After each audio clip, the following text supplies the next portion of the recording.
Good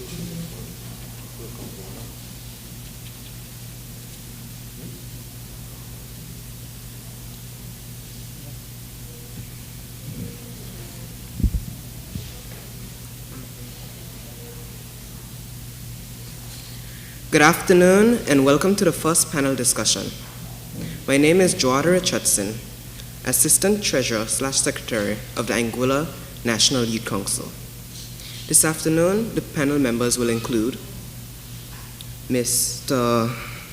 Chamberlain Emmanuel, the Head of Environmental Sustainability Division, or ECS, followed by Ms. Kathy Gums, the Director, and Mr.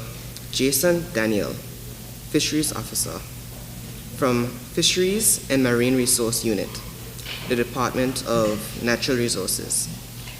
And finally, to end the panel discussion for today, we will have Mr.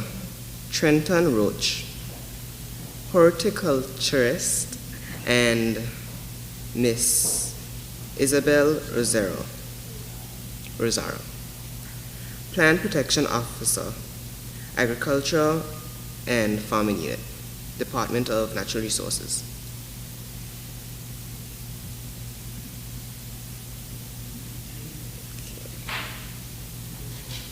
So without further ado, I would like for Mr.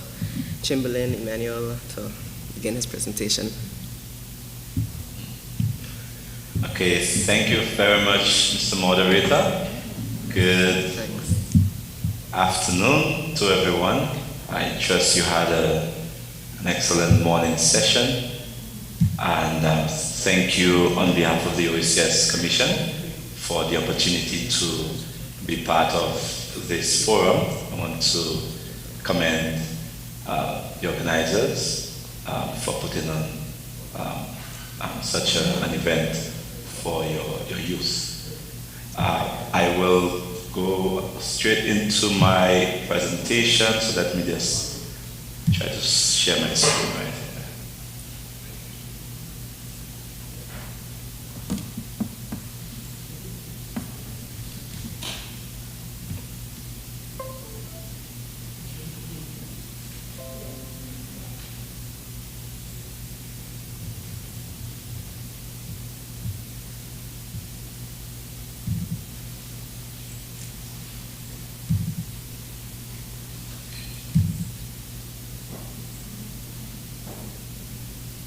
Please let me know if you're seeing it the right way. Are you seeing my split screen, or are you seeing the proper? Yes, we are seeing your screen. Large one.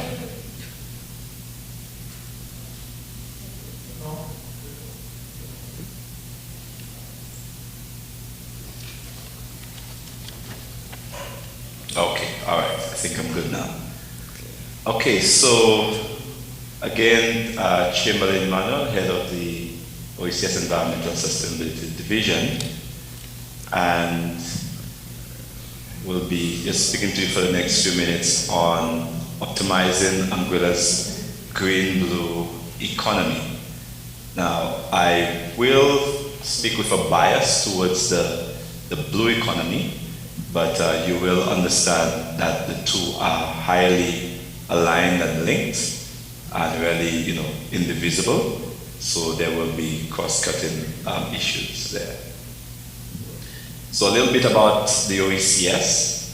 The Organization of Eastern Caribbean States is a grouping of 11 of the smallest islands in the Eastern Caribbean chain. And that includes, if you see here on the screen, that includes the BVI and Anguilla towards the north, and swinging all the way down to Grenada, so St. Vincent, the Grenadines, and Grenada in the south. The OECS is established by what is called the Revised Treaty of Basel, and the overall vision is a better quality of life for the people of the OECS. And this is done, our mission is to support sustainable development through regional integration and development cooperation. So within this broad mandate, we are driving a youth mandate, what we refer to as the OECS Yes, the Youth Empowered Society.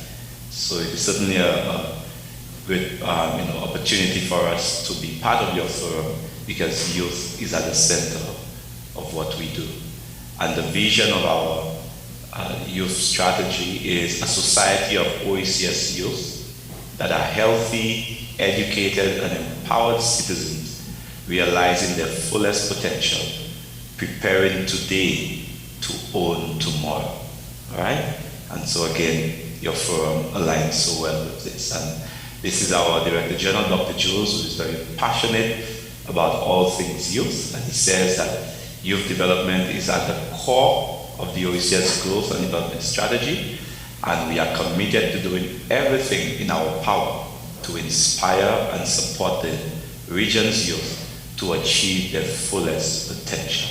And if you look on our website, if you look for the OECS Yes, you will see the 7 pillars. It speaks to Yes, I Matter, that is youth, child and youth protection. Yes, I Move, referring to healthy lifestyles. Yes, I Learn, education and training.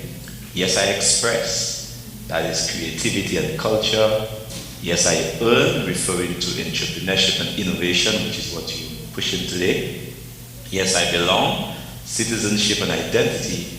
And yes, I Inherit, environment and sustainable development, again, which aligns with what you do and the area that I drive. So these 2 quotes, I think, are instructive. One at the top says, "We do not inherit the earth from our ancestors, we borrow it from our children." And the second one says that the environment is the foundation of our social and economic prosperity. So it means then that we need to ensure we are stewards, proper stewards of our environment, because this is really what provides us with the tools, the resources, the opportunities for our dreams, for our success, for our security, for our prosperity, and doing it now ensures that the next generation also has that opportunity. And so it's very, very important that you as youth are the voices advocating for proper environmental stewardship, because it is your opportunities that are being destroyed when the environment is destroyed. And so the OECS has always been advocating for what we refer to as a more sustainable economic development that is green and blue. Our former Director General, Dr. Len Ishmael, would have said that we live in paradise. And indeed, I've been to Anguilla, wonderful place, all right? And just waiting that this whole COVID scenario will pass so that I can return. And she continues, "This is our heritage. Let us conserve it develop it wisely, guard it jealously, and hold it in trust for all times." And our current Director General, Dr.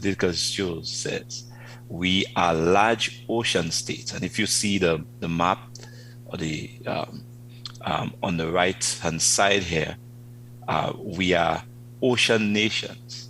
We need to own that space. In an OECS blue-green economy, growth in employment and income levels is driven by investment into economic activities, assets, and natural infrastructure, which conserve biodiversity and ecosystem services. So if you can see this map right here, and I'm sure you can probably hardly identify the landmass of Anguilla and some of the other islands. But if you consider this boundary line, not sure if you see in my cursor, you see that Anguilla is not just the few hundred square miles or so of land, but all that ocean space is Anguilla. So we need to own it, we need to understand it, we need to capitalize on it. And so we've really developed a few frameworks, documents, strategies, etc., to try to define and structure and plan, the journey towards a green and blue economy. And we've proposed this definition of a green blue economy, and that is an economically viable, climate resilient economy that is based largely on sustainable domestic production and investment and pursues long-term prosperity for its entire population, in particular its most vulnerable, through socioeconomic inclusiveness, responsible management of its coastal, marine, and other ecological resources, and transparent participatory governance. It may seem like a mouthful, but it's really, some fundamental and straightforward concepts here, that a green blue economy needs to ensure that our environment is sustained, is used in a responsible way, that we look more and more to our internal resources, and not just financial, but the resources of the people, our creativity, right, our innovation, and that everyone benefits, not just large companies, not just certain sectors of society, but everyone. We need to do it in a way that everyone sees the benefit from those resources. And so we've proposed what is referred to as a blue investment portfolio. And this is where I'm going to just sort of tease your mind in terms of some of the potential areas of opportunity for you. And I want you to, don't limit yourself, think big. Many of these are feasible directly in Anguilla. Some may be feasible in other OECS states or other parts of the Caribbean. So really we live in one ocean, and others may become more feasible as we do them together, right, as a collection of island states. So really the entire world is at your disposal, and especially in the region. So this is the portfolio. I can share this with you, and when I share the links to our site at the end of the presentation, you can go there and have access. So we have the blue private sector business opportunities in 5 categories, and we also have referred to as national priority blue economy projects. And so between those two, those ideas are fleshed out even more. So looking at first the economic growth projects, okay? We were saying that there are opportunities in aquaculture, mariculture, fisheries, and related capacity development.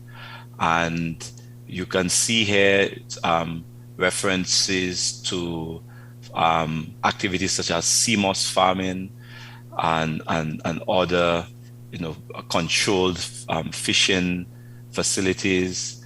You have opportunities for added value such as processing and the ecosystem that goes with it. Right, I know in St. Lucia, where I am, in St. Vincent, the Grenadines, in Grenada, and some of the other islands, and Dominica, there's a lot of CMOS farming going on. I'm not sure if the same is true for you in Anguilla. I know you have the potential, and the market seems to be expanding. The folks in North America and Europe have caught on to what we've known for decades. That CMOS is very potent, very, very nutritional, and it's good for you, and also has many other products that can be developed from it, even for cosmetics and pharmaceuticals, etc. And so lots of our persons are going into this. I have relatives who are into it. And so it's and not just CMOS, but you have other forms of fish and other related products that can operate in that space. Then we go to this concept here that speaks to conversion of fish waste to fertilizer and other products. And again, these are not meant to, be, looked at in a box. It's one idea. And one can say, well, maybe not fertilizer, but maybe why not, convert the fish waste to other products, other byproducts, manufacture into, other items that can be used in different spaces. So instead of just looking at it as fish guts and fish waste that becomes a nuisance, it becomes an opportunity for young persons, for small businesses, and for the country generally to have economic opportunity. This one here speaks to biosphere resources research facility and a maritime services training school. And here, there are many, there are so many opportunities in our green and blue space to discover and to innovate. And what normally is keeping us back is that we do not do enough research into our resources. If we do more research, then we'll be able to have more information at our disposal and be able to invent, and innovate better. So I'm challenging and I'm encouraging you as a young person, as you go to school, as you go to universities, to, be the generation that will seek to know our resources best. Through your research, we could have many other products and ideas. I know there are many resources in our marine space that are being looked at for pharmaceuticals. They are and also in our terrestrial space. So there's a lot more to be discovered. It is said that we know more about outer space than we know about the depths of the ocean. So there's a lot to do. So challenge yourself and become that person who, discovers what is the maximum potential of our resources. Then we have these, which some may look a bit traditional, but the point here is to probably, while there will always be a space, I think, because of economic issues for the large hotels, etc., but there's an opportunity to think of business models that don't always need, large, huge hotels taking up a large footprint and or sometimes creating issues for our environment. We can do it in a more modular way, a smaller, more diversified, where our local persons and young persons and local investors are at the center of it, instead of always needing, persons to come in from outside. So again, and being more integrated with our lifestyle, with our communities, and not just being tucked away, in a concrete jungles, so to speak. All right. So opportunities to think about. Now, when we speak about blue economy, the ocean, is probably the most important transport route. And so, in the Caribbean, we lie at a very strategic location. And so there will continue to be opportunities to leverage ocean transport, whether that be with large, ports or not. That may not suit your context, but there are other opportunities to take advantage of it. I know when I come to Anguilla, I use the ferry service, or the fast ferry. And again, that, there may be other opportunities for persons to invest in those and in the surrounding infrastructure. And again, even the technology that goes in these. So all of this is part of the marine transport. and accompanying accommodation, etc., that goes with it. Then we move, I'll try to go a little faster, move into equitable development projects.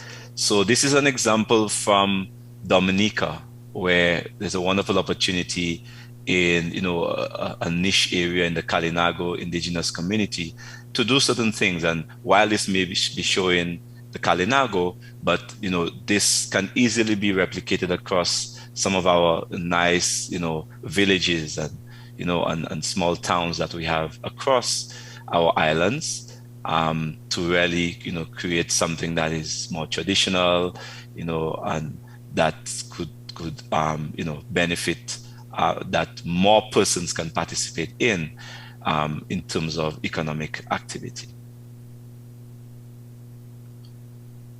And there are also opportunities in terms of helping to care for the environment and establishing soft infrastructure that also leads to economic activity. So whether it be caring for mangroves, whether it be low impact access, whether to your beach or to the inland, all of these present opportunities, to multiple skilled persons, to be able to contribute as well as to gain economic activity. Then we believe that there is an opportunity for Blue Economy Incubator and Accelerator. And that is really where, it's one thing to have an idea and to have a skill, but being able to convert that into a real business, being able to convert that into a viable product. Sometimes, we need to be able to harness minds who have done it before, or certain processes or certain institutions, so that we can teach our young people how to convert an idea into a real opportunity, so that they going into it can increase their chances of success and reduce the risk and the failure. So and again, as I said, an opportunity that we can take advantage of. There's money to be made, and there's opportunity to be building our skills. Environmental protection and governance projects. Here, really, this is something that is important on so many levels. One, because of the impact of land-based sources of pollution, whether it be liquid waste or solid waste on the marine space. This is a great risk to the opportunities that we have in the green-blue environment. And so as young persons, we challenge you not to see these as just governments dealing with large infrastructure, but we think that there's opportunity to turn trash into cash. Okay, and some of this is being done already, in terms of opportunities for recycling of plastic, and opportunities for turning these into other products or exporting. I see you have on your agenda a young man from St. Lucia who has done so well in harnessing the sargassum waste. I guess you'll hear from him later. And this is turning, again, what is considered to be trash, okay, into a viable business. Okay, so as youth, be innovative, and there are many opportunities that can work for you. Well, some of these here may be more traditional, but there will always be need for it, in terms of some of you may not become business persons, but you may join the agencies that are helping to conserve and preserve our environment, whether it developing policies, whether it be in building the various infrastructure we need, whether it be in harnessing the communities for co-management of these. That could be your career path. You being the one helping us to be good stewards of the environment. All right. That's also related in terms of coastal zone management, national parks, protected areas, all of these. If you want to go into more of the soft area, okay, that could be an opportunity for you. And then climate resilience. We know we definitely, as small island states in the Caribbean, are at the forefront, of climate impacts. And whatever we do, we need to ensure that we consider not just reducing the risks of climate change or adapting to the impacts, but also we need to think of opportunities. Climate change, yes, would be a danger, but it also presents us some opportunities. And one of these opportunities is to make a transition to more sustainable energy, okay? And while there are already existing and emerging technologies, for example, with solar and solar storage. So this can be, there's an opportunity for more growth, I'm sure, in Anguilla and across the OECS.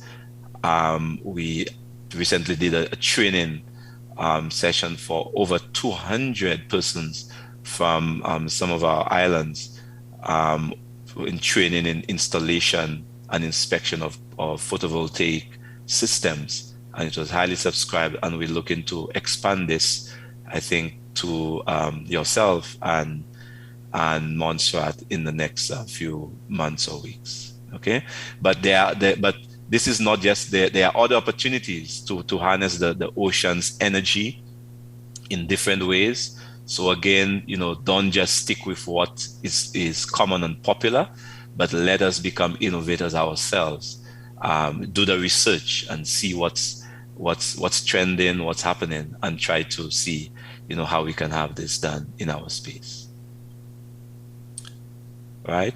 And we still have the opportunity to do in a sustainable way what we call gray infrastructure, single and multi-use purpose coastal protection infrastructure, so that we can protect the valuable resource on the coast, but also do it in a way that is not just an eyesore, but in a way that has multiple benefits.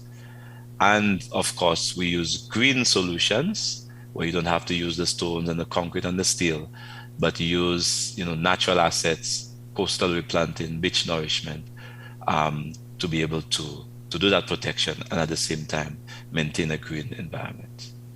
So these are, again, sharing some of these ideas with you. I can make the full portfolio available so you can see some of the more of the narrative and share the site. But just before I end, and as you think of, making that leap, from your space to a larger space, and that space doesn't have to be a physical space, but, an opportunity space. I just want to share with you a few final thoughts. That, many times persons get fearful or ask, can I really do this? How am I going to do it? Just want to encourage you, find what the Japanese refer to as your ikigai, your sweet spot. So look around you. What are the needs or issues that need to be solved? Can I do this by doing something I love to do and something I'm also good at? And can I do these things in a way that I can actually get paid for it? Well, imagine you're doing something that is needed, that you love, that you're quite good at, and you're making money from. That is everyone's sweet spot. And so you may be saying, yes, okay, so I found this thing, but I really don't know how to be an entrepreneur. I don't know, how to put the solution together. Well, there is actually a method to the madness. And if you look around you, there are simple things, right? Here, this is sand, water, pebbles, stones, and to the ordinary eye, it may just be just that. But if you think with the method in mind, then you realize that maybe, if I get an adhesive and a mold that can bring those things together, and therefore I create something of value, which is, bricks or concrete blocks, as we call it. So Yeah, what's the point, you may ask? Well, the point is this simple example is really what it takes in every opportunity. And one gentleman, a very successful entrepreneur, young man from Africa, the founder of HopStop, you may have heard of it. He says, you create wealth by organization, right? Just think of how can you bring things together? How could you, whether it be people, systems, materials, how can I organize them in a way that it creates value? And then you can have additional value by organizing things that are already organized and bringing them into a bigger ecosystem, and you create even more value from it. So a few extra tips: anticipate trends, read and keep abreast of what's happening, build on customer insights. That is, listen to what persons are saying they need and what they wish they had, and you can use that to come up with ideas. Break, that should be an industry belief. So in other words, don't just try to replicate what's already around you. Do things differently, surprise somebody. Do it by doing what is not normal. And start with a problem, not a solution. Many times we try to make an idea fit, but it doesn't work. But look to understand what the issue is, and then you will get multiple options in terms of an idea and a solution. And how can you do this? Try to reduce the overall cost. There is something that may be happening already. Can I tweak it to reduce the cost? Can I reduce hassles? I love this example here of the jelly coconut that we love so much. And reduce the hassle by putting it in a bottle, and you even make more money than selling it in singles. Introduce new technology. It doesn't always have to be, computer technology, just a new way of doing things, and modify or eliminate one or more steps in the value chain. Many times, for example, with the CMOS, some persons just sell it raw, but if you're able to process it to the next stage, then you've added to the value chain and you gain more profit from it. Okay. So my last slide here, what referred to as little lies of success. Some persons are afraid of failure, but there is really no failure. You only get feedback, how to do it better or what not to do next time. You might be saying, well, I don't have all the knowledge. Well, it is not necessary to understand everything to be able to use everything. Think of partnerships, think of coming together. The knowledge is all around you. You may just have to work with other persons who have that specific knowledge that you need. And feasibility, why me? I'm from a small island called Anguilla. That is for someone from a big continent. No. If it's possible for one person, it is possible for you. And finally, we know that phrase. Einstein says, creativity is intelligence having fun. So have fun. You're young, have fun, but at the same time, you're moving towards success. So thank you very much.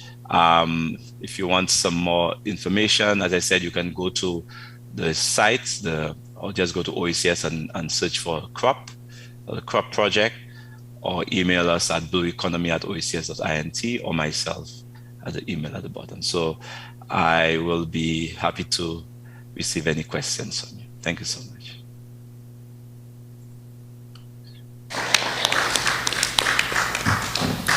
Thank you, Mr. Chamberlain Emmanuel, for your presentation and the various ideas for innovation in the green and blue economy. At this time, I would like to inform everybody that all questions may be asked after all panel members have given their presentation. And without further ado, I would like for Miss Kathy Gums and Mr. Jason Daniel to begin their presentation.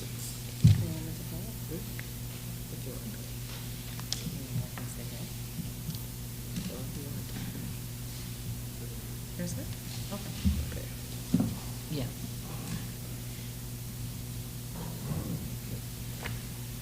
Hello, good afternoon.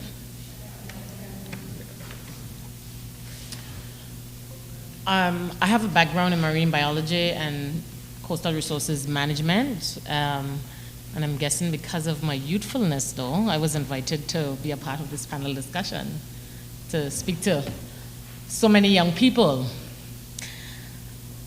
Mr. Emmanuel gave a very, very good overview, especially on the blue economy and touching some of the green economy as well.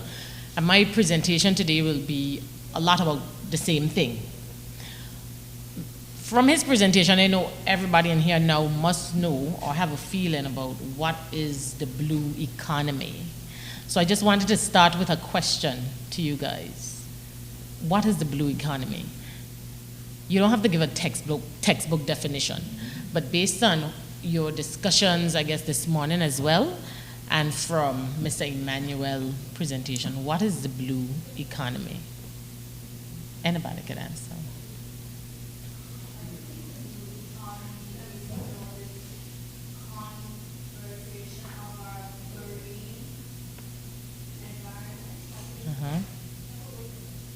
Okay, you can come to the mic. Or... Just because it's being broadcast and they want everybody to hear you. I think the blue economy is keeping our marine resources safe from damage and pollution. Yeah, 100% correct. Yeah. Anybody else wants to? Anybody else wants to give it a go? No, nothing is incorrect, really. No? Nobody else? So it depends on your situation, I believe, and your interests, your background, and your experiences. For me, I would say, well, because I'm so interested in fisheries and everything in that realm, I would say the blue economy is developing our fisheries sector, sustainably developing that sector. That would be my definition of the blue economy. Of course, it's a lot more than that. Somebody in tourism, though, might say, well, the blue economy is all about tourism, and maybe we are the leaders, we in Anguilla are the leaders in this blue economy business because we have the best beaches, we have the whitest sand, we have a very big and successful beach tourism industry. So it just depends on who is defining the blue economy and what you see it to be and how you feel it should develop, where it should go. So no one definition is correct. I was looking at some videos this morning on the activities that Youth and Culture is having and engaging young people in defining the blue economy, the blue and green economy, speaking about sustainable development and things along these lines. And I was thinking that based on youth and culture activities, maybe the blue economy is an aggressive movement to enable young people to make their world a better place. So there's no one definition. It just depends on the situation, who is defining it, and what you want to see. One of the mundane definitions of the blue economy, though I'll read it out to you, states that it is a sustainable use of the ocean and coastal resources in such a way that it provides economic benefits through various sectors without compromising the availability of those sectors for future generations. So you cannot develop the blue economy and ignore the green economy. They are circular resources.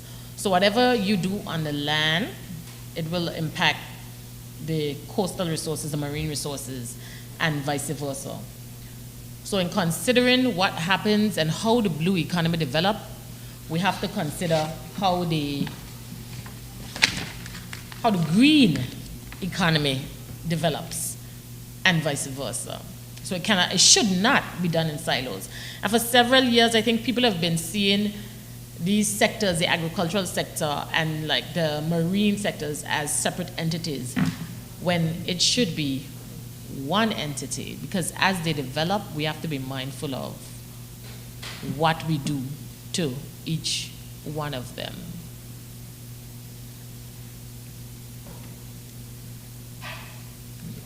I don't know how to work. Where the point? Oh, it works.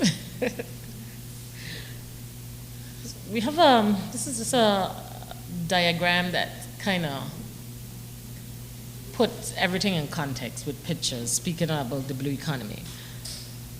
So it is inclusive and improves the lives of everybody. So you have to include everybody, young people, old people, everybody. Uses smart shipping to lessen the impacts of the environment. So stuff like consideration of ballast water. I don't know how many people in here is familiar with ballast water. Just giving one example of things that are now happening to make shipping more sustainable, to make it smarter. So these big cargo vessels, when they travel from the United States or the UK into our region, into the Caribbean, into Anguilla waters, they have what is called a ballast tank, where they hold water to keep the boat balanced.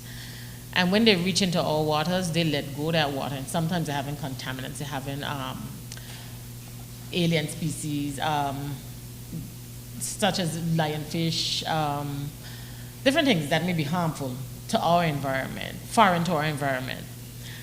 So there is now policies in place to reduce pollutants in ballast water and how they get rid of ballast water. So, and that's one step into making shipping a lot more environmentally friendly. Even stuff such as how they clean the vessels, get rid of waste from these vessels, and the oil and the type of engines that are used. They're trying to make them much more sustainable. The blue economy is based on sustainable fisheries. To me, this one is very, very important and at heart. It looks at ways to harness renewable energy, so reducing carbon emissions, which eventually get into the water and pollute our oceans. They add a lot of CO2, and if you're familiar with CO2 and how it works, when it goes into the water, it causes a lot of ocean acidification. So stuff like with calcium carbonate skeletons, like the lobster, conch, our coral reefs, the CO2 causes them to break down faster, so it weakens those structures. And so a lot of those fisheries would be at risk. The blue economy takes action against illegal fishing. It protects coastal communities from the impacts of climate change, and it tackles marine litter and marine pollution, conserves marine life and the oceans, and very importantly, creates jobs and reduces poverty and ends hunger. This should be important for all of us. This should be the single most important thing, and linked very closely to sustainable fishing. Oh. Investments and the blue economy. Investing in the blue economy is investing in the entire country as a whole. This can lead to the creation of job opportunities through alternative livelihoods, advancements in aqua technologies, and the implementation of aquaculture systems, and also as it relates to tourism. The more we diversify the products and services provided within the country, the more contributions can be made to increasing the GDP and improve standard of living for our population. So hopefully everybody is here thinking on what can we do? What can I do as a young person to invest in the blue or green economy? Further down the presentation, I'll show small cottage industry ideas that maybe will have people thinking about it a lot. And you might think on something that we don't even mention. That was not mentioned by Mr. Emmanuel, that's probably not mentioned by me, may not be mentioned by my colleagues because he may be way more innovative than any of us. But keep thinking along those lines.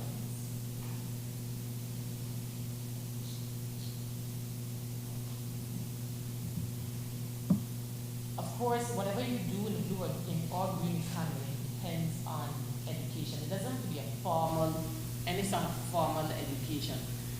But as you develop or do anything, you have to be educating yourself about it. Whether it's you going on the internet and learning about it, educating yourself in marketing strategies, educating yourself on different innovative measures on that same product, or the little cottage industry that you may have come up with. Education is very, very important, especially at such a young age and as you grow, and it is important to keep learning. The more we educate ourselves on sustainability, the more we can educate future generations in order to keep our environment and education healthy.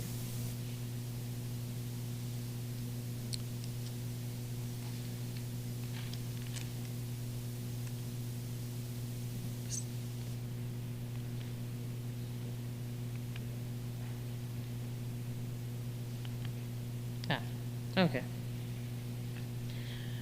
One of the main ideas of the blue economy is to focus on what resources we already have and to figure out what changes can be made to improve the services and products already available. I'll just go back to Mr. Emmanuel's presentation where he was showing the coconuts. We have coconuts here. Why continue selling the coconuts in the same manner? Make it easier, make it more resourceful. See how you can become the master of whatever that resource is, how you can change it to make the product unique, to make the product more affordable, and at the same time, economically benefiting to you. The use of clean energy has always been promoted as it has many long-term advantages. It is important that we begin to think long-term, as many of our resources are finite and have been depleted over the years.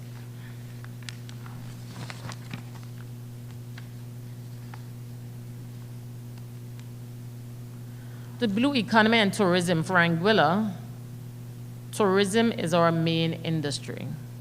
So the blue economy focusing on tourism is very, very important. A large percentage of our GDP comes from tourism. I don't remember those numbers off my head right now. But a very, very large percentage of the gross domestic product is from tourism. So looking at sustainable tourism development in the blue economy, you can greatly improve the quality of our coastlines, which are important not just for tourism, but coastal protection for us. So the coral reefs, mangroves, and seagrasses provide coastal protection. They buffer storm waves as they come towards the shore. When we have hurricanes and other ground seas, because those resources are intact, they keep us a lot safer than if they were not there. These resources provide various services to organisms all around them. They are homes for many different species of fish. And they beautify the area as well, increase biodiversity and job opportunities, such as fishing, dive tourism, snorkeling, you name it. One of the things that the present administration is focusing on within the blue economy is what we call special partnership agreements and offshore fishing. A lot of the fishing activity now in Anguilla is focused very, very near shore. Not right now, but for years it has always been focused on near shore fishing. So that is less than 40 miles from shore. And what we've found is that over time, our near shore coastal resources are being depleted. So in an effort to sort of help them rebound, to improve their overall health, that's the fish populations, the health of the coral reefs and seagrass. One of the things that we want to focus on, or we've been focusing on, is trying to get fishermen to go further off to fish. And the government is now looking at something called special partnership agreements to have fishermen, local fishermen, and possibly foreign fishers as well, go to the extent of the island's 200 nautical miles and fish, nothing near shore, but further out, because Anguilla has have one of the largest exclusive fishing zones in the Caribbean. So if you look at the picture in front of you, you can hardly see Anguilla. But just focusing on the blue, Anguilla is down in the lower end in the white, in that little ball. And we have 200 nautical miles, this is to the north of the island. So we have this large extent of waters to fish. And one of the things that we have to continue to do is get young people like you involved and provide you the resources, the education, or the opportunities to education to exploit these areas.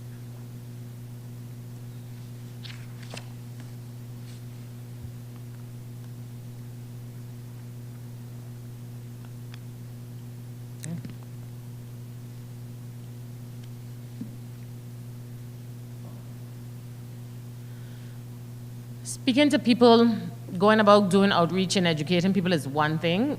Trying to get them into doing more sustainable practices, more sustainable fishing, to become stewards of the environment is one thing. But because it doesn't work that way, certain things have to be in place, such as policies and plans and different legislation and enforcement to try and make sure that we are sustainably using these resources. They're not overexploited. And that is why we have stuff like the Marine Parks Act, protecting ocean resources in various locations around the island, including Little Bay, Crocus Bay, Shoal Bay, and Prickly Pear.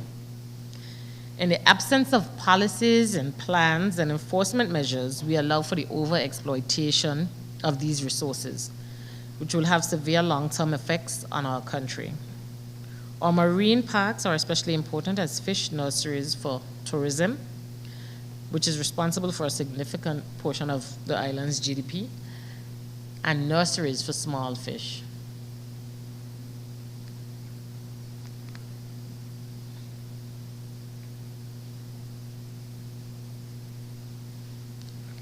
So hopefully everybody is still thinking about what they can do within the blue and green economy. I just have 3 examples here. One of the local fishermen one time discovered these, they're like the Maine lobsters, but it's not the Caribbean spiny lobster that is usually landed. I don't know if everybody can see the picture. There's the first picture on your left. And they found that this type of lobster fetches a very, very high price. It sells for way more money than the usual lobster. So this is something that, this is an area that our local fishermen can say, hey, let's focus on this. How could we continue to fish these type of lobsters? What research is needed to be done? How can we continue to harvest these lobsters sustainably? Because this is a new product, and it's obvious that it is way more economically valuable than the other lobsters. So this is another area of innovation, and it's a new product. The lionfish, not as new, but still not as exploited and not as, I should say, not on the market as much as we think it could be on the market. So lionfish is invasive to Anguilla. Being invasive, it doesn't have any natural predators other than us. So if we don't catch lionfish, then it will have the opportunity to sort of overrun or overthrow a lot of our native species, because they eat fish, first of all, and they eat our native local fish, especially the fish that is, those fish that are economically viable, like the snappers. And we sell snappers. Snappers are our national dish and one of the main fisheries. So one of the things that we could be focusing on is lionfish. I saw different places in the Caribbean making jewelry. There's a young lady here, actually. She works at the agriculture department, and she knows how to make jewelry from the lionfish. So as we're thinking, you just eat the lionfish, that's it. There's so many other things you can do, so much different dishes you can create from this one fish. So much different things, so many different things. So it's just for us to become innovative and use those resources to the best of our abilities. There's a young man with a massive tuna on that end. We have the resources to continue fishing large pelagic species in Anguilla waters, but there are things that call for big levels of investment to not just make it environmentally sustainable, but to make it attractive and sustainable economically for the fishermen. Something like a fish processing plant that is much needed on the island. With a fish processing plant, there's so many different spin-off industries from that alone. So we can look at the canning of fish, the salting of fish, smoking fish, selling fish frozen, fresh as well. And then from the processing plant, you can create fertilizers for plants. And another big additive that comes from fish processing plants is animal food as well.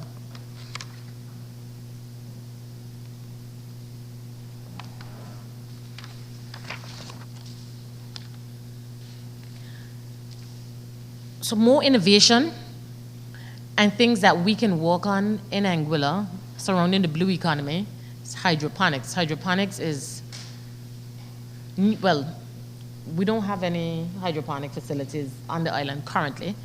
I know Cuisinart had one, and they're working on getting one, sorry? Yeah, and there's one that is operating now, which is the guy in Sandy Ground doing lettuce, but that's just one commercial hydroponics farm in Sandy Ground. But this is a fairly new area to Anguilla, and it is one that it calls for a lot of innovation and creativity that lies within you.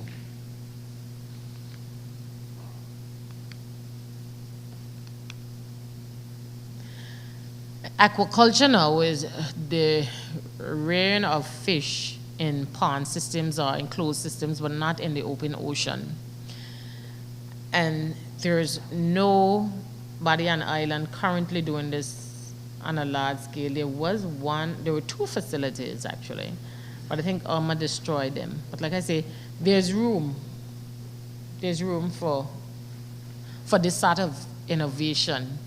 And these sort of systems are very sustainable, and they reduce pressure on, the hydroponics reduces pressure on the limited resources that we have, limited resources, water resources and land resources.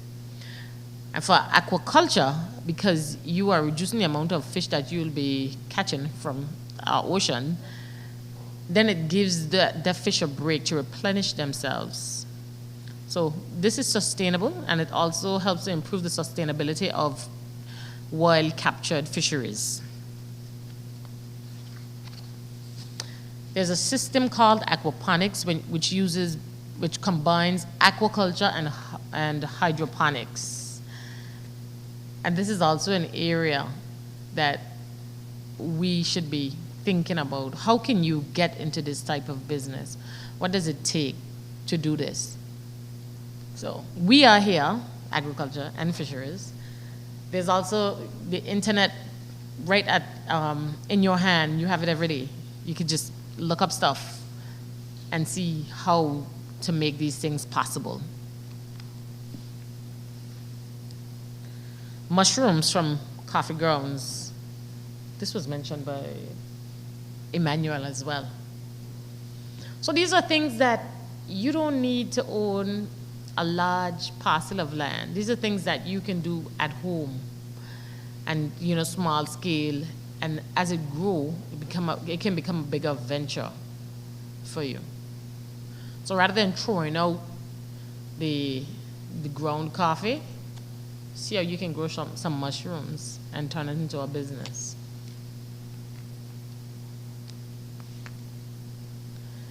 We know we don't have a shortage of sargassum, at least not now, around the island. What sort of products can you create from sargassum? How could you make this or turn all this sargassum that's washed up on our shores into a viable business venture? I know for a fact that it's very, very good for plants because we use it. But how to make it easier for people so that if I don't have the time or energy or resources to go on the beach and rake sargassum, who can offer it to me in a bag? I go, you know, you buy it for a couple of bucks and put it on your plants. This is a very, very good sustainable business venture. And there's as a fertilizer, that's just one thing, but there are lots of different things that you can do with the sargassum.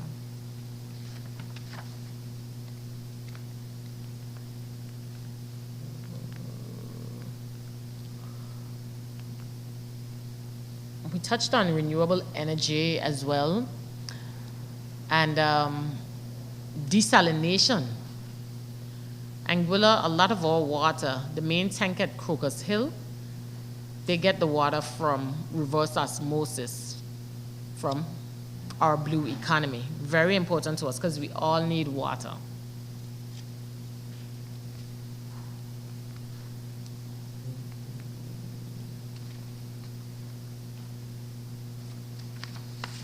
And the blue economy is very, very important as global shipping routes. Shipping is the backbone of global trade. Around 80% of the world's traded goods is carried by the international shipping industry. For this reason, it is important to ensure that all methods of transportation being used is not harmful to the oceans.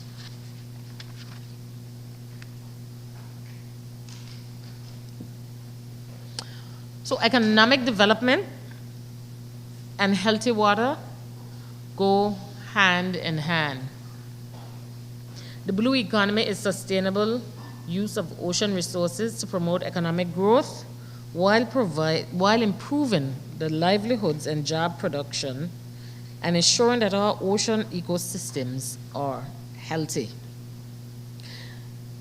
In one of those OECS presentations, the Honorable Camilo Gonzalez of St. Vincent is quoted as saying, "The blue economy encompasses the full range of economic sectors and policies that determine whether the use of our marine resources are, 1, socially and economically beneficial, 2, sustainably and environmentally sustainable, 3, locally controlled, keeping our blue economy, our marine resources, a lot for the people and residents of Anguilla.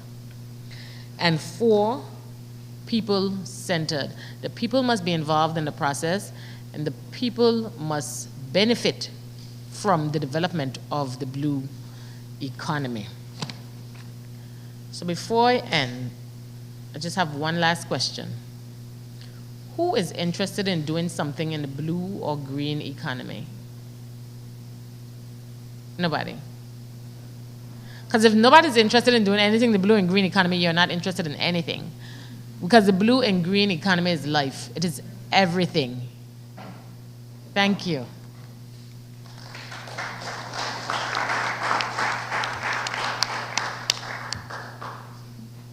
Thank you, Ms. Kathy Gums and Mr. Jason Daniel, for your presentation.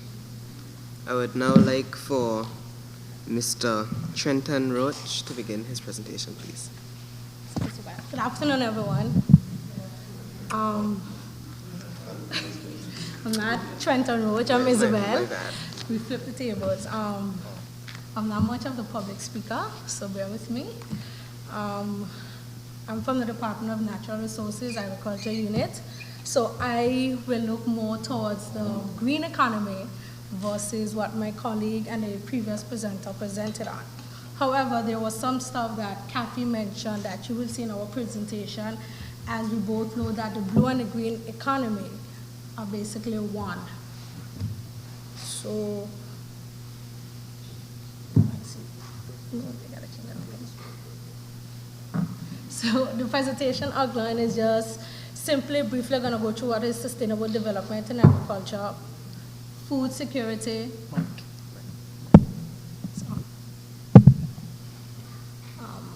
traditional agriculture, the increase in the livestock and poultry production, diversifying the economy with agriculture, the blue and green economy, and some challenges.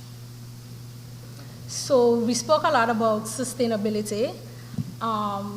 When you look at sustainability, like Kathy said, it will be based on what context you're looking at it from. Agriculture perspective, we look at it from one way. Environmentally, someone else may look at it another way. So for me, sustainable development in agriculture is basically how we use our resources, whether it's land, whether it's the seeds that we have, whether it's our labor, and how we use it so that in the near future, our young generation, like you guys, have those resources to use, and then for your children and then your grandchildren to use.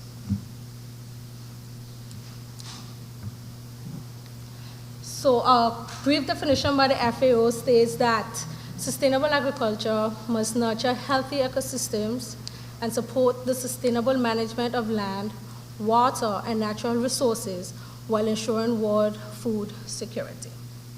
So in everything that we speak of, whether it's the blue economy or the green economy, we should ensure that we do it in a sustainable manner.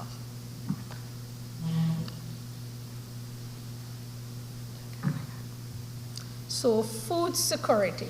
It is the measure taken where all people at all times have access to safe and nutritious food to meet their dietary needs for an active and healthy lifestyle. So you ensure you get your staples, your fruits, your vegetables, your proteins, so that you live a regular lifestyle. So you will include all of these pretty fruits and vegetables that you see here. And I know a lot of us, especially young adults and kids, do not like fruits and vegetables, but they are very important. And if we don't have our green economy, we won't be able to have these luscious fruits and vegetables. Food producers have been faced with many challenges over the years in trying to feed the world ever-growing population. With more recent events such as climate change and the global pandemic, COVID-19 food security becomes a greater topic for world leaders. An example of this, I studied in Trinidad and Tobago, and when the pandemic started, there was a cry because now we were supposed to stay at home, markets were closed, and it was hard to access food because farmers were not farming, and then those who were farming at the time, the food that was available was scarce because now everybody is rushing to get food, and what was there was going quick, fast. I'm sure that just like Anguilla, other places that import food, there was a challenge with that because now shipments weren't running as usual. The borders were closed, so it became very difficult for the economy to have that flow of food being imported and exported. This major demand for food has led animal and plant breeders to develop higher yield varieties, drought-tolerant cultivars, disease-resistant varieties, superior breeds of animals for meat and dairy consumption. So all of this is just to ensure that we have food at all times.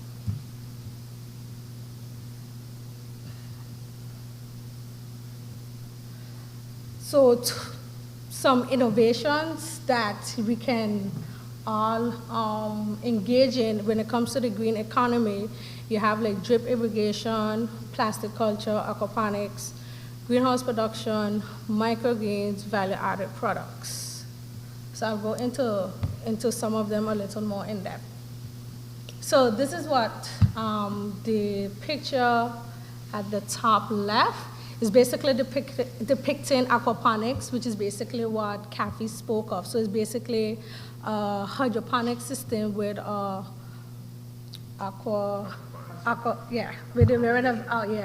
a combination of both hydroponics and fish culturing. Then you have your value-added products that you can get into. So your pickled cucumbers, your peppers.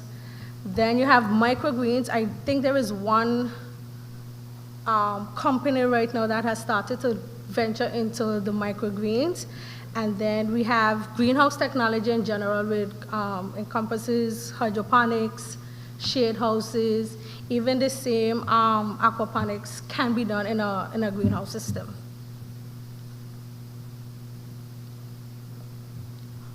So this is just an open field with corn, which will lead me into traditional agriculture. So early, farmers were the pioneers of agriculture, production in Anguilla. So some of these crops grown were yams, peas, potatoes, and corn. What is happening now is that young farmers or young adults are now getting into agriculture, and with that, you see a shift in production in agriculture. So they are now more into what we call cash crops. So more of the traditional farmers are getting out of production with younger farmers coming on board. So as I mentioned, cash crops are things like tomatoes, cucumbers, peppers, cabbages, cantaloupes. We call them cash crop because you get a faster turnover with them that you will have with your traditional crops. So basically you get a faster harvest with them than you will get with your peas, your corns, and your yams. So this is just a field showing some cantaloupes that are growing here on the island. So we have also an increase in livestock sector, sheep and goat farmers importing superior breeds. Most use zero grazing or cut and carry. Supplement with high protein feeds that result in much tender meat since animals develop less muscle during growth as compared to free range grazing animals. So this can be something that someone could go into. We don't get a lot of rain, so because of that, we don't always have that nice, luscious green fodder all year round, grass. So someone could, eventually have their own piece of land where you actually grow this fodder that these animals may need. And, you use your modern technology, your drip irrigations once you have access to water, and you could eventually sell, your grass to livestock farmers to assist as opposed to having to every minute importing. The poultry sector. So we have seen an approximately 100% increase in activity over the past year, most of which is egg producers. Broiler production have seen an increase also with approximately 400 to 500 brooder chicks being imported monthly. So that's another avenue that we can look into. Yes, we have some here, but it would be good to see, younger adults, youth, or even teens, get it into this kind of production. This is a picture of some eggs. So in terms of diversifying the green economy, you have agrotourism, you have your value-added products, greenhouse production, your aquaponics, your hydroponics, your apiculture, and your microgreen. So the agrotourism, I think everyone should have an idea what is agrotourism. So this is any form of agriculture activity that attracts tourists, visitors to the farm. So one example is that farmers can produce crops such as dragon fruit, where production would be a specialty. Farmers can invite visitors when certain procedures are being carried out on the farm, such as pollination of flowers, which are done manually in certain varieties. So Roach might have to assist me with this one here. So what happens is that there is a bat that does not allow for the dragon fruit to be naturally pollinated. So as a result of that, you have to manually pollinate it. So you have to take, the fruit itself and you pollinate it. Another example could be the vineyard. So you have your grapes, and persons tend to come, they sample your grapes, taste the wine. So you have agriculture and you have tourism, because in places like France is very popular for wine. So you go there, you sample the wine, you sample the grapes while you still pass through the vineyards and see the different grapes that they have and how they go about their whole wine production. So something like that we could see here in Anguilla. We could have, if you're as innovative, you make a botanical garden where you showcase different crops, different plants, something that it's maybe even native to Anguilla. And the next one you have is value-added products. Now, I know a lot of times when we think about value-added products, we tend to think about a whole factory and how your product's supposed to look. Your value-added product could be simple as ever. This can be a mini sector by itself where young entrepreneurs can process manufactured products using excess produce from farms. Products such as jams, jellies, and sauces can be produced and sold at high prices. Products are in preserved stage, hence longer shelf life as compared to the fresh produce.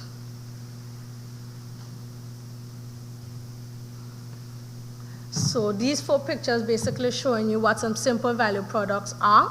So the top left-hand picture is basically showing some fruits, and these fruits can be from your own garden.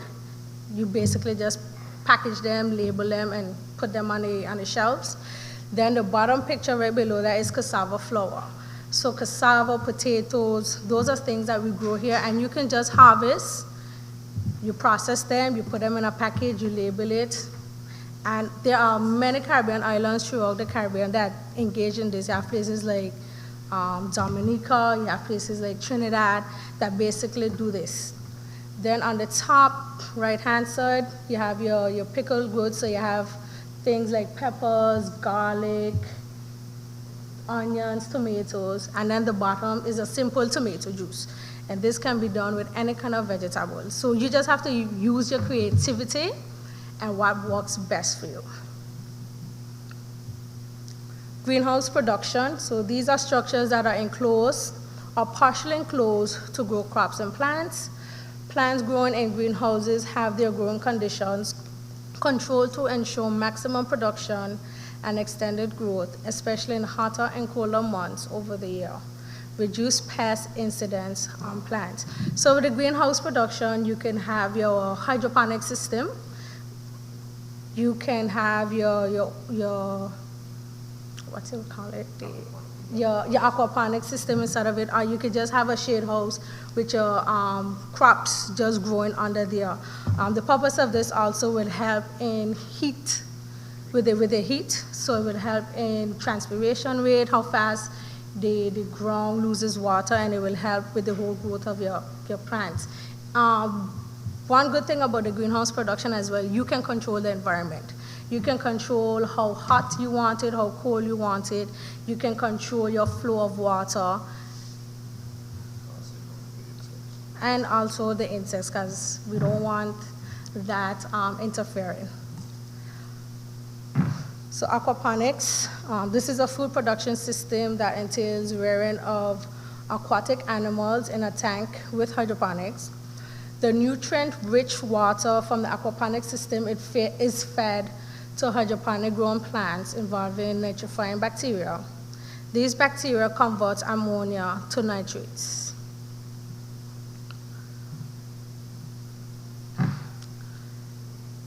So the blue and green economy. The need for Anguilla to reduce its dependence on fossil fuels are expired.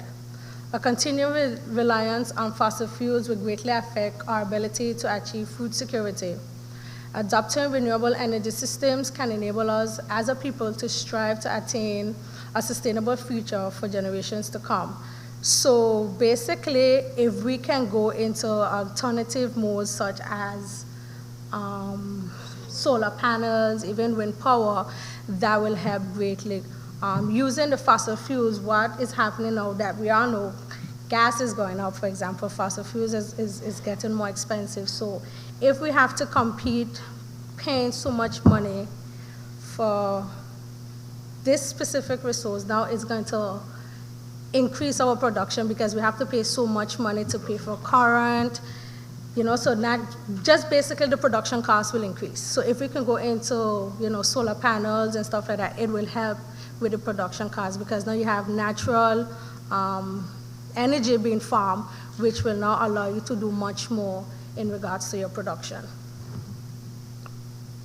Some challenges that we are facing are the threats by invasive species, increase of use of agricultural land for other purposes, water quality and availability, high buildup of salts in the soils due to excess pull of wells during periods of low rainfall,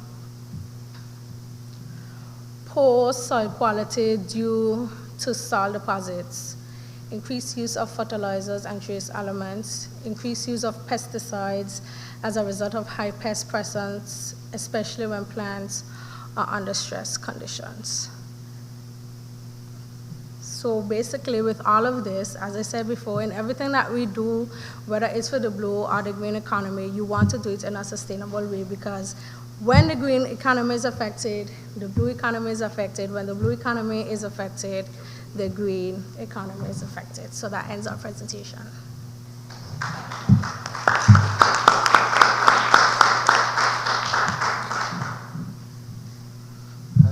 Thank Mr. Trenton Roach and Ms. Isabel Rosario for their presentation.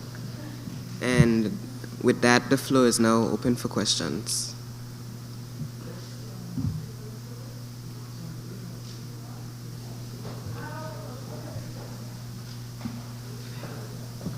Good afternoon to the panel. My name is Delon Skillicky, and I am a member of the National Youth Ambassador Corps. And I have a question here, I think, for the Director of Fisheries, Ms. Kathy Gomes. She mentioned in her presentation about special partnerships. But my question is, how are these special partnerships going to be accessible to young people? Or what would be put in place to enable young people to benefit from these partnerships if and when they do come about?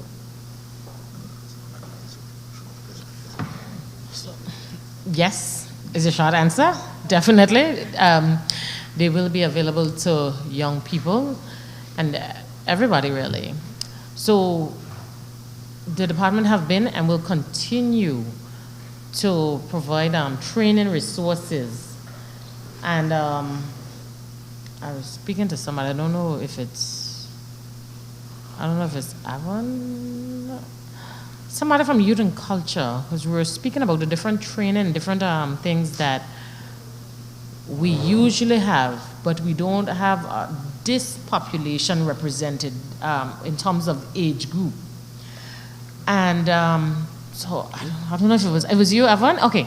So she said to me, but when we're doing these things, we should invite the youth ambassadors. So I was happy for that because we didn't think about it before. So definitely when we are doing training and different outreach activities to sort of prepare people for that level of fishing, for that sort of exploration, we would definitely send out an invitation to involve young people to be a part of the process. Can I just tack a question onto that as well? I have to answer. Yes. Another area where the youth could come in, whenever you get those partnerships with these other fishing industries or fishing licensed boats, you will always need a marine biologist on board.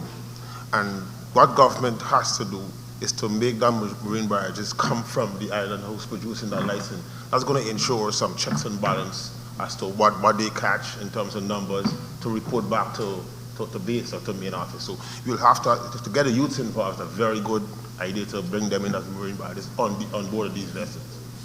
Yeah. Thank you. I was going to actually ask that question as it related to not just the training, but then what about the actionable business side to it that could create a sustainable way of a means of living for that young person or young people in general.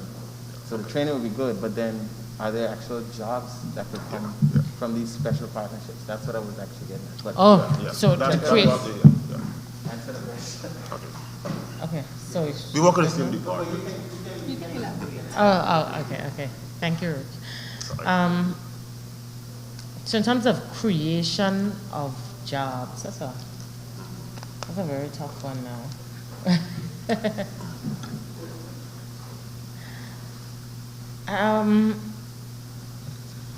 I think certain resources the government will have to put in place that wouldn't just benefit young people, but anybody involved in the fishing industry. And one of those very important resources that I think is sort of limiting the capability of the fishing industry now is a processing plant. So I think with that resource in place, people would be able to set up businesses and engage in the fishery a lot more because certain resources would be in place. And finding markets, assisting people with finding markets as well. I think that would be a great help with assisting in setting up those businesses, because now you'll have sort of landing resources and you'll have markets available if the government can help with those things. And of course, whatever other resources would be in place to give assistance with establishing businesses. And I know through youth and culture, they used to do, or they still do, the job link up, no, the other one was the Get Set program. And I think that would be a very, very good one for young people to be engaged in.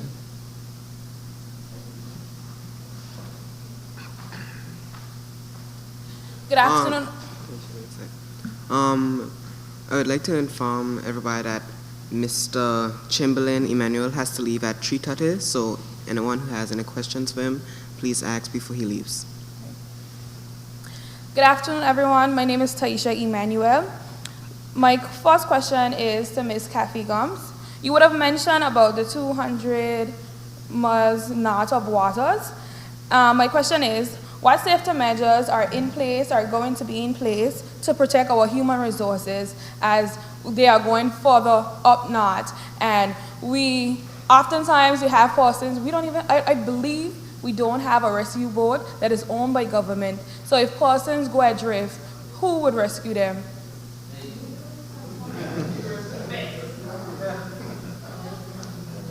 Sorry? Yeah. I can answer it.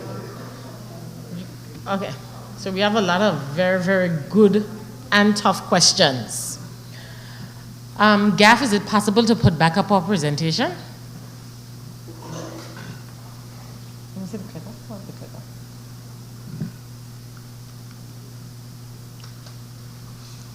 The resources right now are a bit limited, and we are grateful to some of the fishermen and other vessel owners on the island. We've had incidences before where the fishermen had to assist in search and rescue. Yes.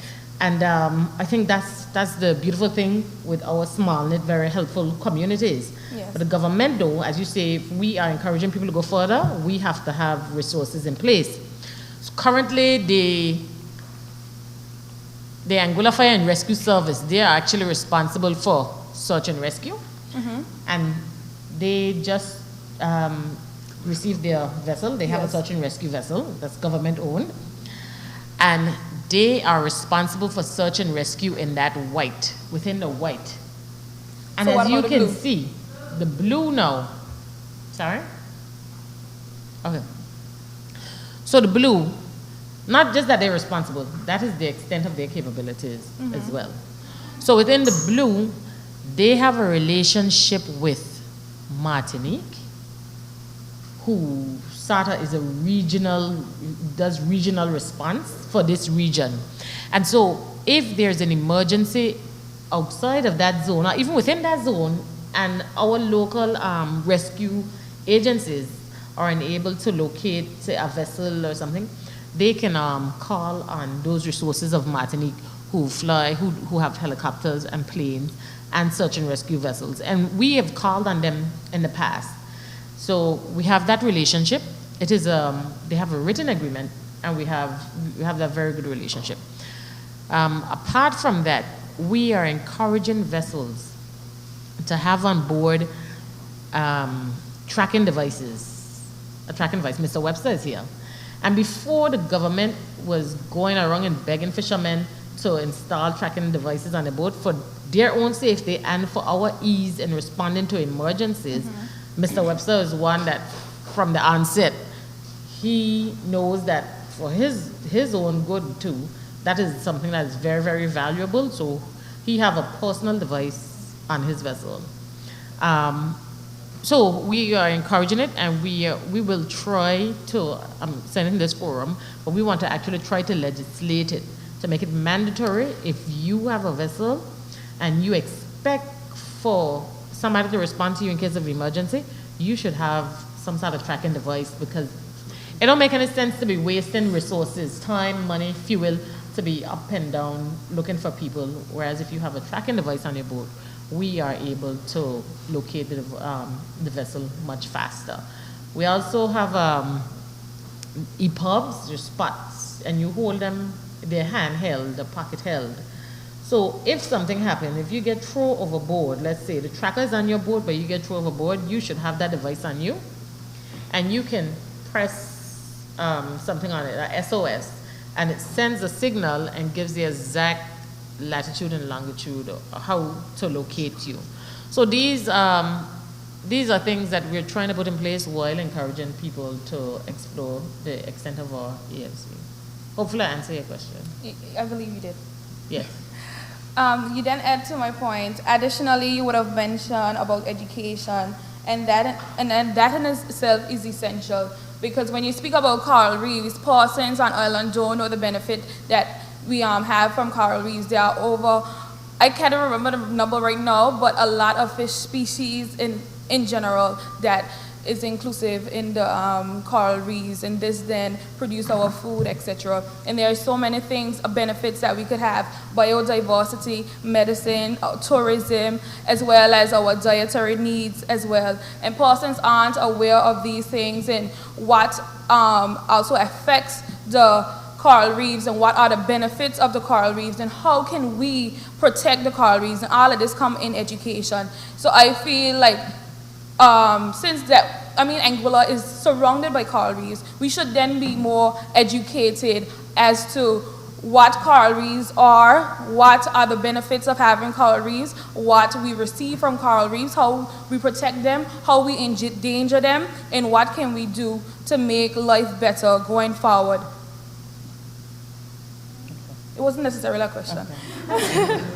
But just to add to what you just said, when I was in school, I think the system was terrible in terms of educating you on the marine environment for an island that is surrounded by the ocean, that depends on the ocean for everything, that depends on tourism, that is dependent on a healthy marine environment.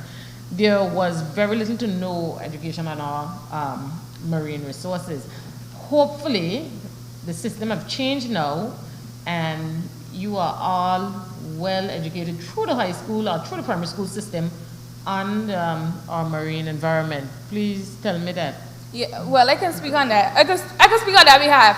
I would say yes, and we would have probably learned it in the 5th form program, our year 5, but I would say I didn't pay much attention to it. But this year, the main focus for our exams for CAPE was coral reefs, and it did come on our examinations, and that what made me actually pay attention, but as well as we have our coral reefs and we never really paid attention to the benefits and the things that we can receive from it, you know? And when in class, that actually intrigued me because I was like, coral reefs has all this benefit to it. I just thought it was like a thing that just in the ocean, you know? But Thank you for we your were then informed in knowledge in the area. My next question would be to Mr. Roach and Miss Rosario. Holistically, we cannot function on our own in regards to nobody is better than anyone, because if one position is not filled, we cannot function because then we lack in one area. And also we need to break the stigma that's attached to agriculture, job opportunities, etc. And I think, instead of telling your daughters and sons that you need to be lawyers, you need to be accountants, you need to be a doctor, we cannot function on our own.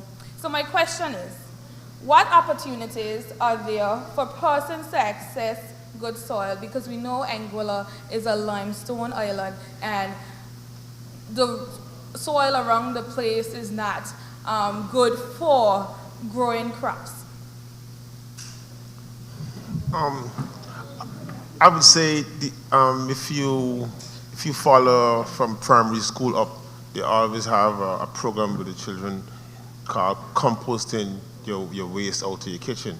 That's where we start in terms of making soil. Because soil is any medium that would grow plants. So you could make your own soil. And what we have here, we have soils, some with very high pH, some with very low pH. most of the plants we grow need one with a balanced pH from like 7.2, 8.2 max. A few plants will grow below that, like tomatoes, pineapples, and so on. But if you could amend the soil what you have, it's perfect. You're going to say the soil is no good. It just made not good to grow one specific crop. But if you amend it by adding some organic component to the soil, you can actually make it to whatever you want. So just starting from at home, taking your potato peel and your carrot peel and you put it in a pot and you compost it, it makes a big difference in growth of a plant. So my next question is, you would have mentioned about the program being accessed in primary schools. Is that opportunity also given to private schools, private primary schools? I usually go to some schools and do talks with them. Only once I went to Omololu to do talks on agriculture and pesticide management, but I'm not sure if it's a continuous process, but I know for sure that the primary schools have it. Okay, thank you so much.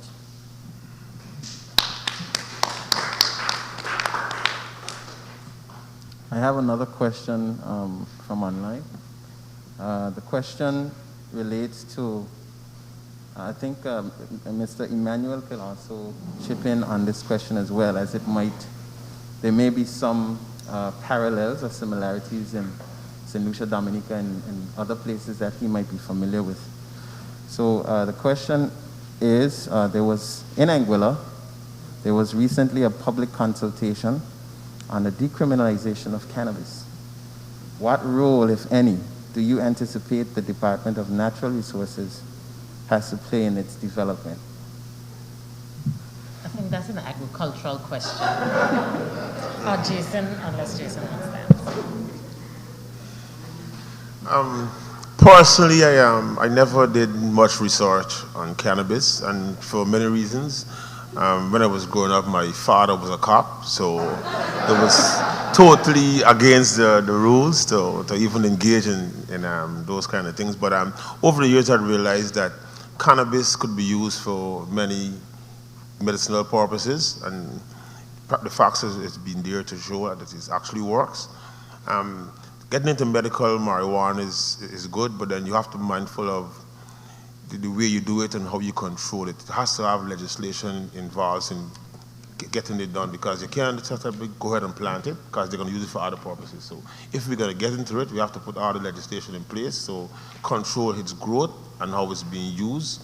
And also there's some local strains in the Caribbean that they're concerned about. If you bring in the medical marijuana, it's going to contaminate or cross with the local strains, and then you would not get your VNCVD anymore. So I guess, so you got to be careful whatever you do. It's always going to be a touching part if you don't do it right, because there's a lot of things could be done, but it's just doing it right that it won't affect what you have already. Is Mr. Emmanuel still with us? Hi, yes, I'm here. Thank you. Interesting question indeed. I think across the region, different countries are at different stages in terms of both examining the policy on the matter of cannabis, and different stages in terms of relaxing the rules and looking to take advantage of the opportunities. So that's at various stages. I know what I want to indicate is that at the OECS, or as part of the OECS, we have a program, an agriculture program with Canada, where many, in fact, hundreds of farmers or persons from across many of the islands have the opportunity to go to Canada to engage, in various farming businesses. And what has been happening recently is that they actually have been working on, some of them on cannabis farms, and learning some of the new technologies associated. And I think it's an opportunity for them to return and do a transfer of knowledge, so that respecting, some of the issues Mr. Roach just mentioned, but we can also learn some of the the efficiencies and technologies and value-added products that can come from that sector. So certainly I expect it to be something that will be growing, and so those persons interested, young persons, you could, I guess, do your research and stay tuned, I guess, for whatever policy change might happen in your own country.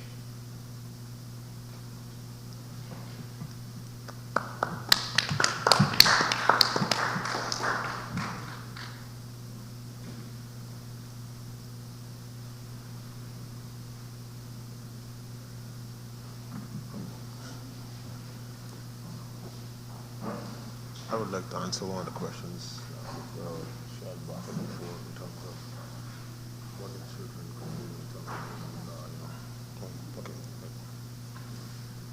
Good afternoon, everybody. Like Kathy said, talking about a 200-mile zone, it's easy to talk about it, but to get out there, it's very costly now. Where I was fishing at 35 miles, it cost me $700 now.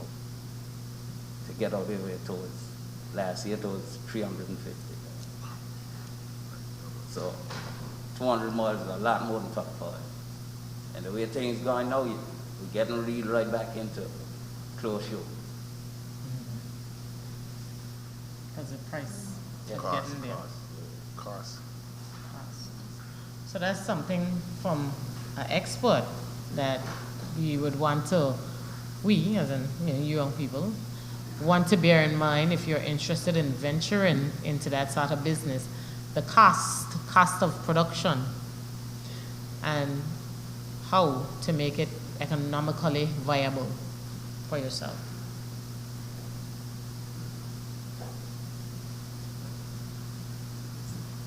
Don't know what, Bill.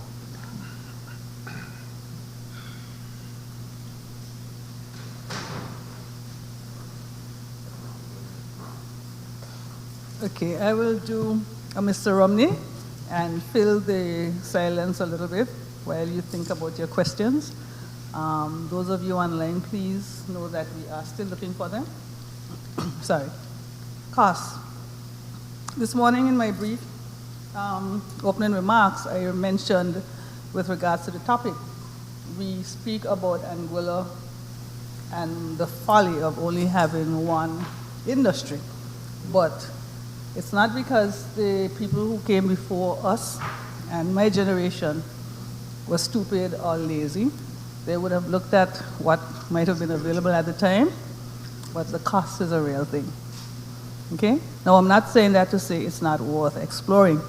Every time, every generation, there are new initiatives, innovations, and so we can look at an old thing, an old possibility with new eyes, and we is now you. I also want to comment on the fact that I'm a born Anguillian, I'm a proud Anguillian, but man, are we terrible at working together when it comes to things that include business. We're excellent, especially post-hurricane, of helping each other get ourselves back on our feet. We look out for our neighbors. In fact, we're really good at even looking out for our neighbors before the hurricane. The men in the village, I know my brothers to have put up shutters on other people's homes and then have to be scrambling to get theirs up. I know my friend Trenton Roach to be doing the same thing. I'm sure everybody knows of situations like that. So we're excellent when it comes to being community-minded, looking out for our neighbors, looking out for each other, but not when it comes to business. And a lot of the challenges we're going to have to overcome when it comes to cost of production is going to have to be done through cooperation and cooperatives and unions. Unions is like a bad word in Anguilla. Unions are what have kept a lot of the Windward Islands and the bigger Caribbean islands, Jamaica, Trinidad. They are what keep look out for the rights of the workers and the success. I mean, not only the rights, but helping people to work together. So all of these dynamics have to be taken into consideration when we consider how we are going to optimize our blue and green, how we are going to diversify our economy. And I'm afraid a lot of that is going to be dependent on you, not the generation of tomorrow, but the generation of today. Because if we wait until tomorrow, if you guys wait until tomorrow, you know, to work it out, how to work together, how to maximize, how to economize, it might be just a little bit too late. The Anguillians, right? Yeah, we are very independent for a country that's one of the last dependent territory countries. We are very independent-minded people in many regards. And like I say, it's not a bad thing in every way, but we have to see where, exactly, we have to see where it benefits us and where it's keeping us back. And we're too small and there are too few of us to each of us be able to successfully have our own cottage industry, our own, well, it won't be an industry because each of us doing it by ourselves, it won't succeed. We still have to import the containers, the bottles, the labels or whatever. Or even if we don't import the label, we have to import the ink. You know, marketing is a real thing. Even if you're going to go on social media, there is always going to be something that we're going to need to import. And costs, economies of scale, where the bigger your order is, the more bulk you have, the lower your costs will become in one shipment. So you don't have to bring in a small container half full. Okay, I don't know, I have never examined it, so I don't know how they do it, but they're onto something that we're not quite getting. Okay? I hand back over to you, Mr. Chair.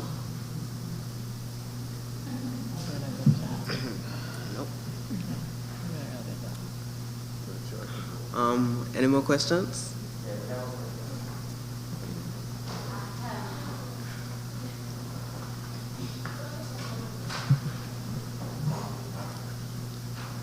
What local examples of entrepreneurs can you highlight for us?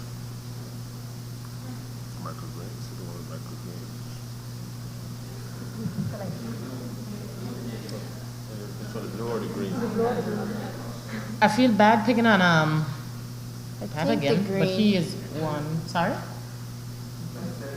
In the green? And green. Sorry. Okay. I know, like I said in my presentation, there is a gentleman and a young lady who recently started a business in microgreens. Then you have some other local entrepreneurs. But I don't know if you mean like in young adults, but then you have persons like Arthur Vanterpool who does egg production. You have Claude Smith that does poultry, who does crops. You have Cardell Richardson who does crops as well. So that's in the green economy aspect to it.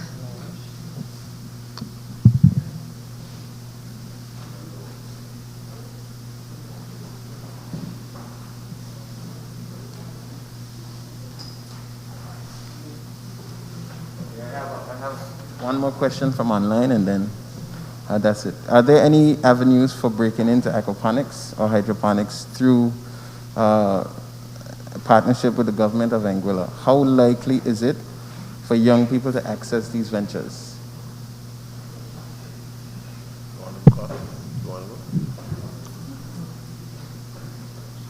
I think there's an avenue for young people to get into aquaponics and hydroponics. There's a little notion, though, that we must all remember. In Anguilla, our main and most essential resources is water, and it's very costly. And people think that hydroponics actually saves water. No, it doesn't save water. It actually uses more water. So if you're going to go into hydroponics, tell yourself you're going to be using a lot more water and a lot more technology, because hydroponics is actually a science. It's not, you just don't wake up and do hydroponics. It's putting the correct amount of nutrients in that system for encourage a plant growth. As compared to open field production, if you make a mistake in the fields, you could add a ton load of water and you correct that mistake. In hydroponics, you're in water. So if you made a mistake, you lose all your plants. So there's no buffer in hydroponics. So it's actually a specialty. You have to know what you're doing and add the correct amount of nutrients at the correct time for it to be successful. So it's not a process where you could just wake up and I'm going to do hydroponics. It's a study. It has to be done carefully and by a qualified person, most time a chemist. So if you're young and you're pretty good in science, you could get into hydroponics. If you're a novice, it wouldn't work. So you want a young person with some backing from government and some resources, with the brains for science and chemistry, you could go into hydroponics. It's not for anybody. As compared to open field production, where you don't have to be that smart, but you have to have a know-how to apply the right chemicals and the right nutrients at the right time to get a production going. But you have a little more buffer in open field as compared to hydroponics. Yeah. No, I was just going to add that although he said all of that, you still have some basic systems that you can make at home that you don't need to go so technical. Everything still applies, but you have a little chance to make a little mistakes, especially if it's for you, as opposed to commercially having to go into hydroponics. Because you could use a basic storage container and you have your own hydroponic system, provided that you have all the equipment to make that hydroponic system. I just wanted to add though, in studying from my experience, people are encouraged though to do aquaponic systems, which recirculating aquaponic systems. That's combining the two because they use less water compared to the hydroponic systems that Roach was just speaking to. Because from the plants, which is the typical hydroponics, that water goes into the fish and it recirculates because the plants clean it and it goes back to the fish. That sort of thing. And you use certain snails and that kind of thing to keep those systems clean so that water can keep recirculating. But as Rhodes said, they're very fickle systems, so you definitely have to know what you're doing, or you can lose the entire thing, and the water, of course, will be wasted. So just to be very knowledgeable, and back to what Isabel said, even if you start with small systems and continue to educate yourself and grow with those systems, your knowledge, expand your knowledge, and you could keep expanding your systems. But people are usually encouraged to do aquaponic systems because they use less water, because they continue to reuse the same water.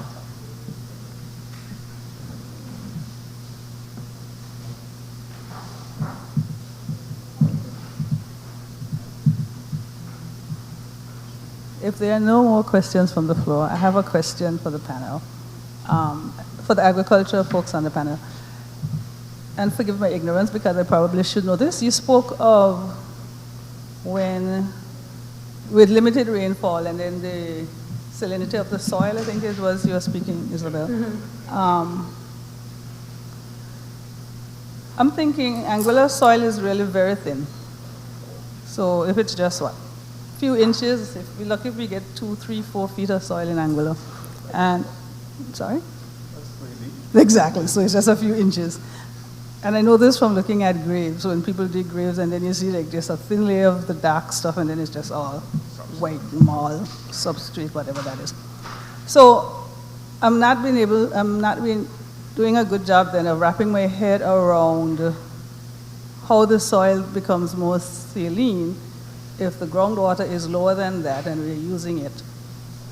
The water table is below the topsoil, so I wasn't quite understanding. What happens is, if there's reduced rainfall on the island, the aquifers is a body of water. If you're not getting any fresh water to go down to that soil, to the aquifers, and you keep pumping up what's in the aquifer, as you go deeper, you pump more, the water becomes more high, with a higher salt content, and you're putting that into your soil. So when that goes on top of the soil, it actually changes the composition of the soil in terms of the nutrient level of the soil capacity in the soil levels, and that's going to affect plant growth. If you don't get a heavy rainfall to wash that out, the plants just would not grow in that environment. Yeah.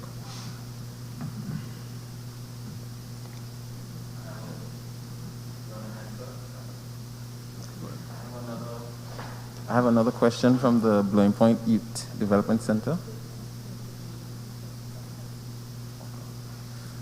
If Mr. Chamberlain is still with us, I'd like to offer our sincere thanks for being here today and offering his presentation.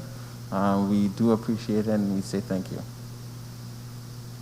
So the the question from the Blowing Point Youth Development Center is, with such a high demand for prospective youth to get involved in the fishing industry, are there any incentives or concessions currently in place? Repeat the last part. Repeat it. 'Cause With such a high demand for prospective youth to get involved in the fishing industry, are there any incentives or concessions currently in place?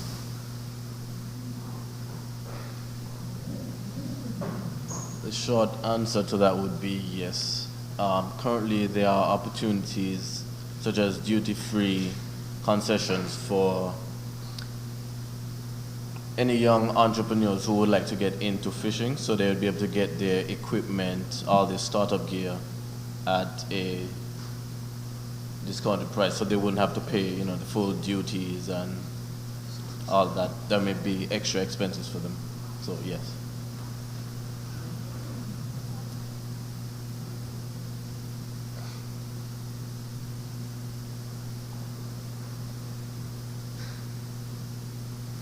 I have a question. When you're doing aquaponics and stuff like that, hurricanes and stuff knock those down very easily. That's So, what are some methods of reducing damage from hurricanes? Good question. It's a very good question. And right and on time. See you then. Want me to go? Yeah. Well, there's no protection from the hurricanes. And over the years, we've been trying to get structures who's going to withstand a Category 5 hurricane for the farmers, greenhouse structures. I have a friend just brought in one, and he says, they say it's going to be, could withstand a Category 5 hurricane. We don't know it as yet. When we get one, then we could know. But the only sad part about it is that you already do your investment, and there's no insurance for your investment. There's no insurance company want to insure a farmer's farm, but a farmer could spend over $100,000 investing in one of those greenhouse facilities, and then a hurricane come and you damage it, then you're at a loss. You have to still pay the bank loan. So it's very ticklish when you want to go to those sort of investments, given our environmental conditions and our location in the Caribbean Sea, because we are always open to hurricanes, and actually for 6 months of the year. So think about it. It's only 6 months we could actually have a little free time. The other 6 months we got to think about the storm. So because of our location, it's very hard to do certain things, but still you can't sit down and do nothing. You have to do something. But then who's going to guarantee back my money if something is to go wrong? So most of the time when the farmers invest in something, they're actually going into that big risk, because you invest that money, you don't even know if you're going to get back your returns on your investment based on our small demand for some of these produce, because the economies of scale is the more you produce, is the lower your cost, your input costs. But because we are so small, the demand for some of these produce is not conducive to go large scale. So where are you going to strike the balance? So it's very ticklish, it's very difficult, but farmers just wouldn't give up. They still love what they do because they're farmers, just like the fishermen. They would love fishing, so they wouldn't give up. They know if they get a 100-foot vessel, they could go farther out, but then there's a cost to go farther out. But then when they come back in with 2,000 pounds of fish, who's going to take it? So that's the dilemmas we face in Anguilla, because we're small. If you can't process this fish, who's going to buy it? Like right now, the hotels are closed, and the fisher guys, the fisher folk, they're selling all over the streets because there's no outlet for that fish, because we're still small. We're just under 15,000. So who's going to buy it? Then the working population is not 4,000. So even if you get the fish, who's going to buy it? So it's still dynamics there to play with, you know.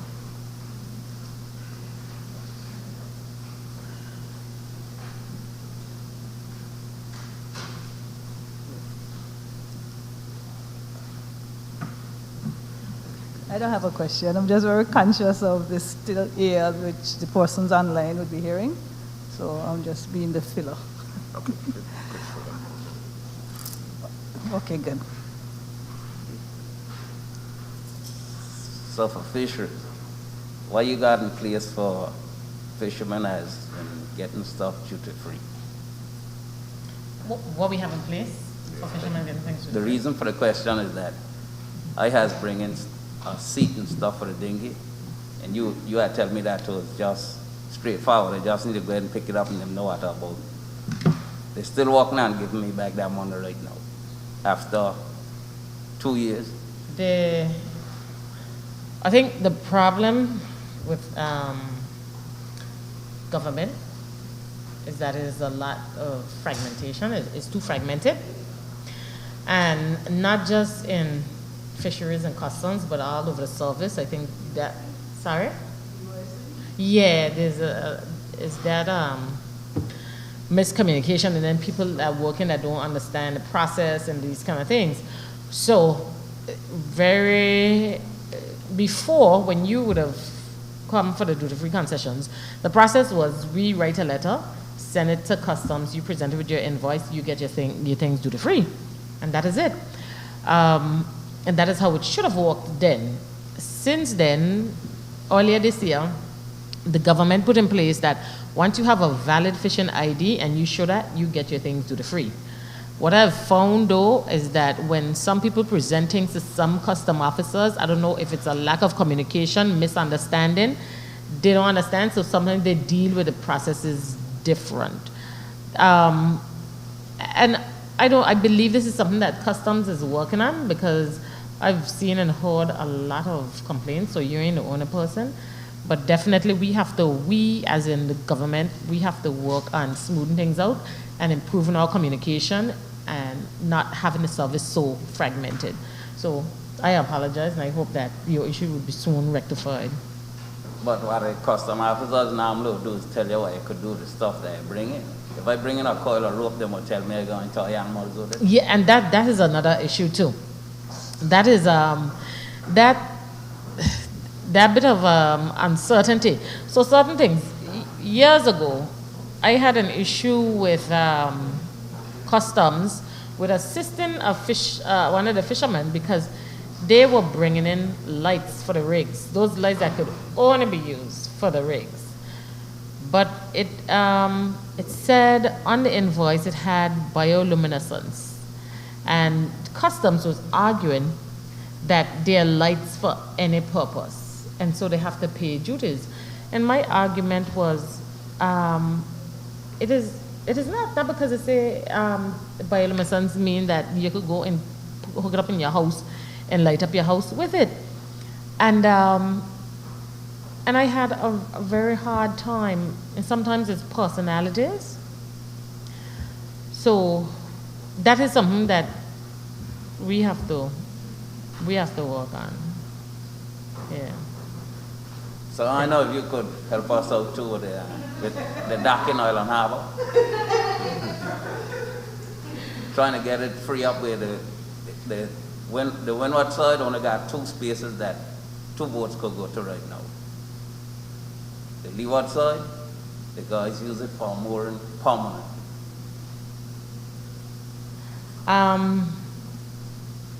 The docks fall under my crew, first of all. Some time ago, we were working with my crew to put up some signs to help free up the wharf.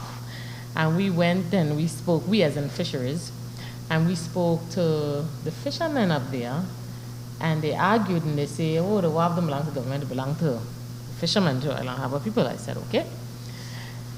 And then some fishermen called me and complained about boats being tied to the wharf in Island Harbor.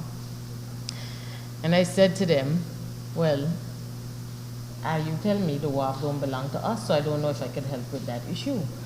But I noticed it's a problem, because that is Island Harbor a lot. And we speak to the fishermen. Cars, the congestion with the cars is a problem, congestion with the boats is a problem. And I think it's just consideration. The fishermen need to work together and understand each other. And that I don't even think that is necessarily a problem that the government need to come and police. The people that the users of the wharf need to be considerate of each other. Yeah, but like you said, the fishermen argue with you and tell you that. It's the fishermen one, which ain't true. No, I know. I was just telling you that, as a Just what So was if said. you would have to come with police to get them after dark, that would make sense. And the parking and the rent, just yesterday I want to pull on a boat. And I got to wait till one of the guys that don't even have a boat in his life come at the end of the dock to move his boat. He car. Then one of the vehicles that was blocking, those people for that vehicle would have been Siliki having lunch. But there's designated parking for Siliki, for Falcon Nest, for all those places. They got too much parking in Oil There's a lot of parking. You could park from Anglican Church to the Hilltop Church. Yeah, but right above on the eastern side. A lot of there's parking as well as up in front of that. Yeah. Down by the gas station. But they choose the rent. Which is bad. Thank you.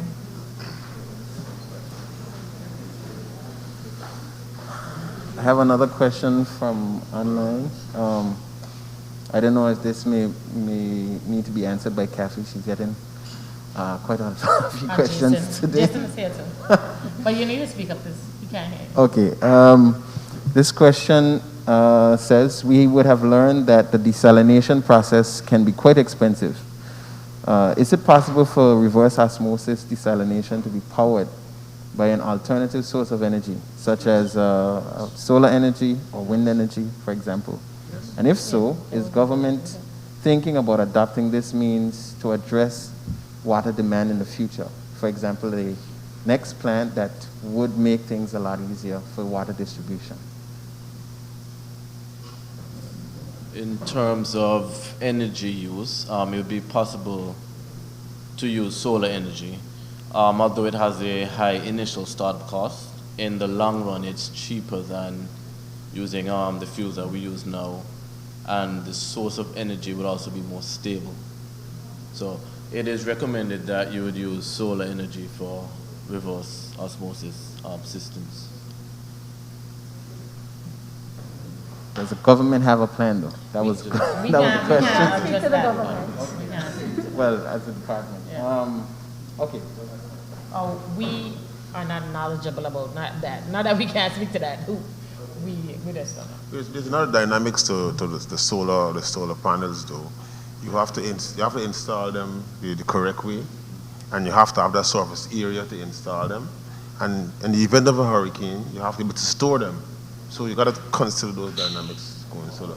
Yeah, and then there's a lot of things we could do in Anguilla, but because of the dynamics of where we are, it's actually the feasibility. When you do this feasibility study, it doesn't really make sense. That talking about in coffee section where we talking about getting a rescue boat in Anguilla, we cannot go and get a rescue plane to do our 2,000 nautical mile because it's going to be sitting there all year doing nothing.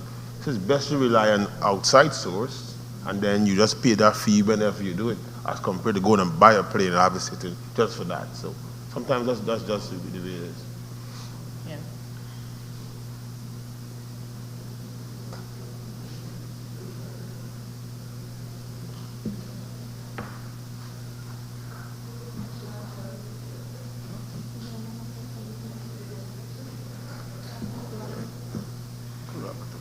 So, are there any more questions? I would just like to use this opportunity to thank Youth and Culture for inviting Fisheries Unit to be a part of the panel discussions and to present to the young people. We did it 3 years ago, and after that we heard nothing back. We had no inquiries, no concerns from the young people who are part of the discussion. So hopefully following the presentations this week, we'll have some interest from the audience. And we are located upstairs of the agriculture building, and my colleagues here, they are also in the same building, and we're there to help. So thank you, Youth and Culture, and thanks to the audience.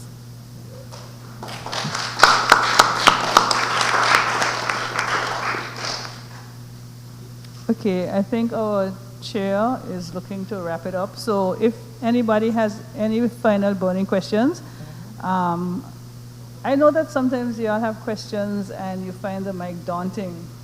but this is the opportunity. And certainly, if you don't understand at the mic, send in your questions really quickly. Our program had us going until 4, if I'm not mistaken. But there won't be any need to prolong it if we don't have to. And so... If they have questions through the week, they can always call and Absolutely, absolutely. Taisha, you have a question? The feedback forms will be posted in the chat on Facebook and wherever you would like to put it out. Okay, so I don't know that everybody would have heard Taisha, so she wants you to know that the feedback form... You're the chairperson. I just remember. Go ahead. Repeat what Taisha just said for them, please. The feedback form, my bad.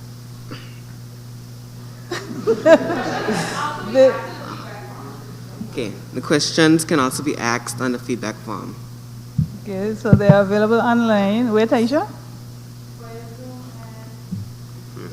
Via Zoom and Facebook, available online for feedback as well as questions. So please, if something comes to you in the night then, or when you're going home this afternoon, take the opportunity and get them answered. We don't want you to be saying by, young people in Anguilla, nobody don't listen to us, we don't get no respect, and everywhere else in the world, them just do this for young people and do that, but in Anguilla, you can't get nothing. We don't want to hear that.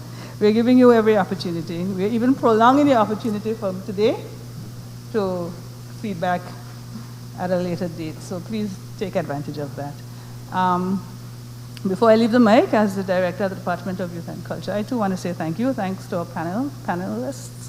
I'm sorry that Mr. Chamberlain Emmanuel had to leave, but he brought to you the perspective from the OECS, a very important developmental partner, and it was an honor for us to be able to hear from him.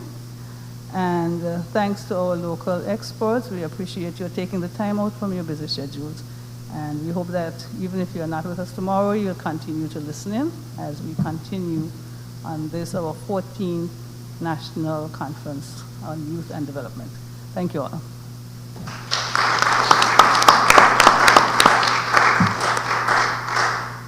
Okay, and with that, we end this first panel discussion.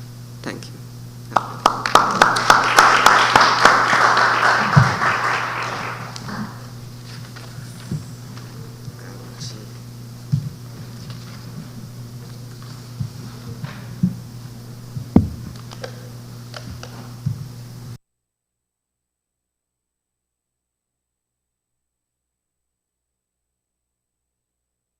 I think we have a vast amount of fishing land to the north of us, and I think it's very much undiscovered.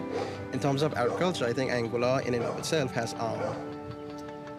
a ways to go, as in we have a lot of options to explore. We can look at housing most of the food that we grow and right here in Anguilla with the use of vertical farms and different agricultural techniques that have been developed around the world. So I think we have an amazing product here, and I think we have to tap into that resource and really to exploit it and bring it to fruition.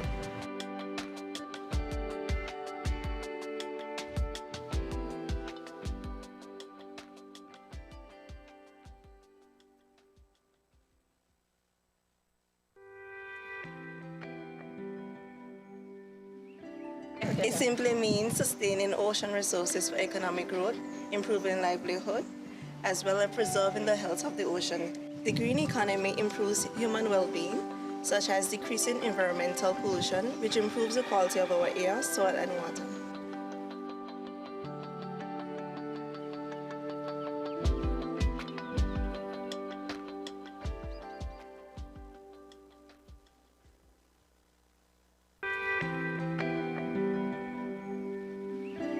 Well, I think blue means for the tranquility water we have in Anguilla, which is the blue sea, and then this blue sky as usual. It's not always good, but it's good when it's good. Green represents the blue, the nice green trees that we have in Anguilla. It's not bad. I mean, it could be a little better, but you know how it is. Right now, we use the sea for fishing, diving, boat racing. I think the sea could use it a lot of things in general. But me personally, I like it how it is.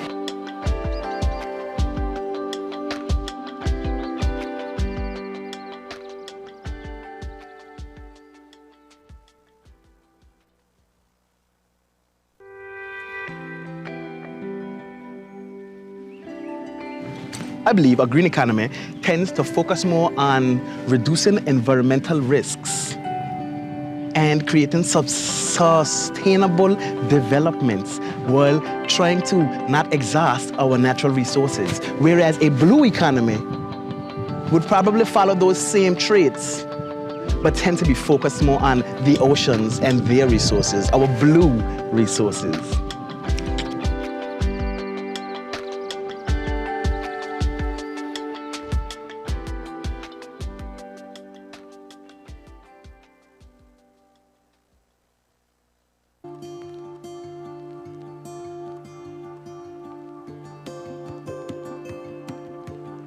Our environment is struggling, and we are vulnerable in times of crisis.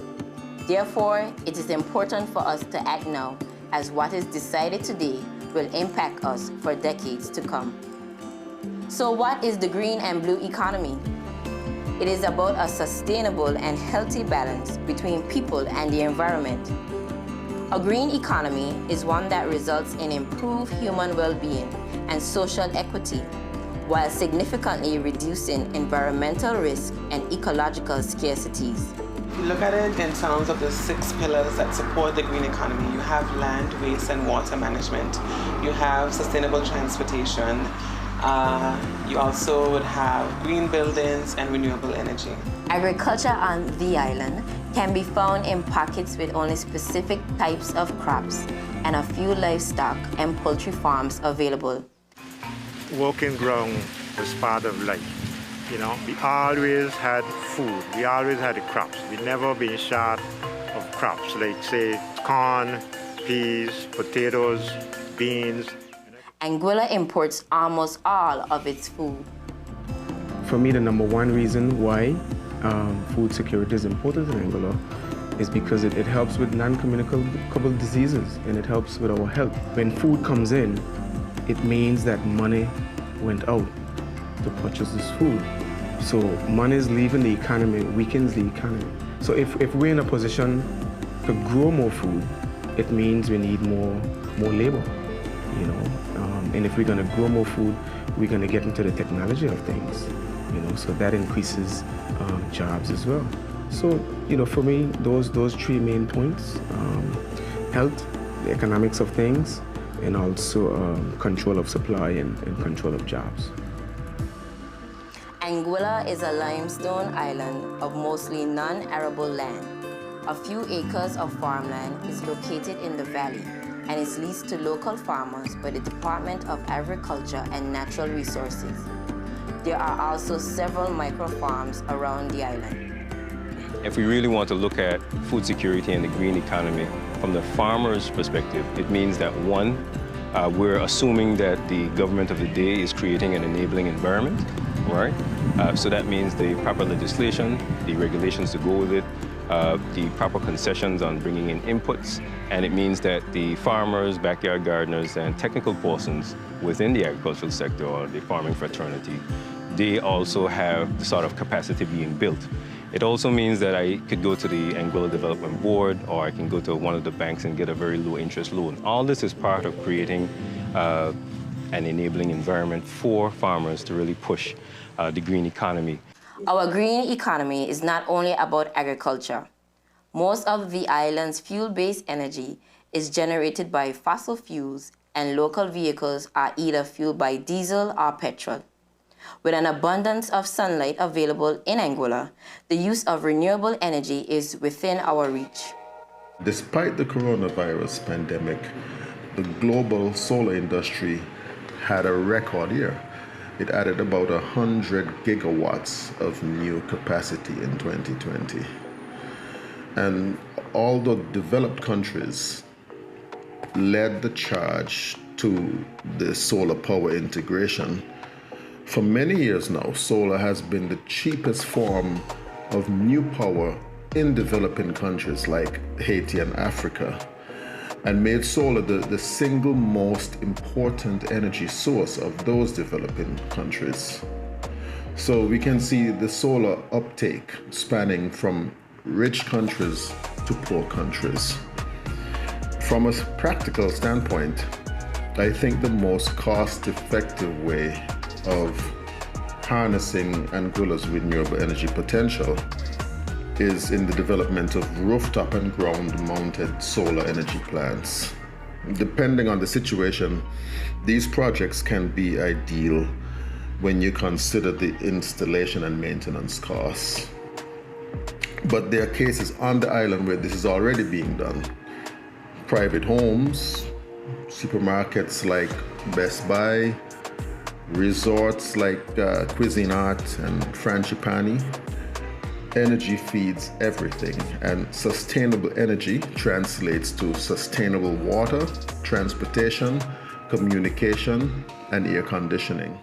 Well, I think the whole idea of having an electric car in Anguilla, it just seems to make so much sense. Anguilla is a flat island.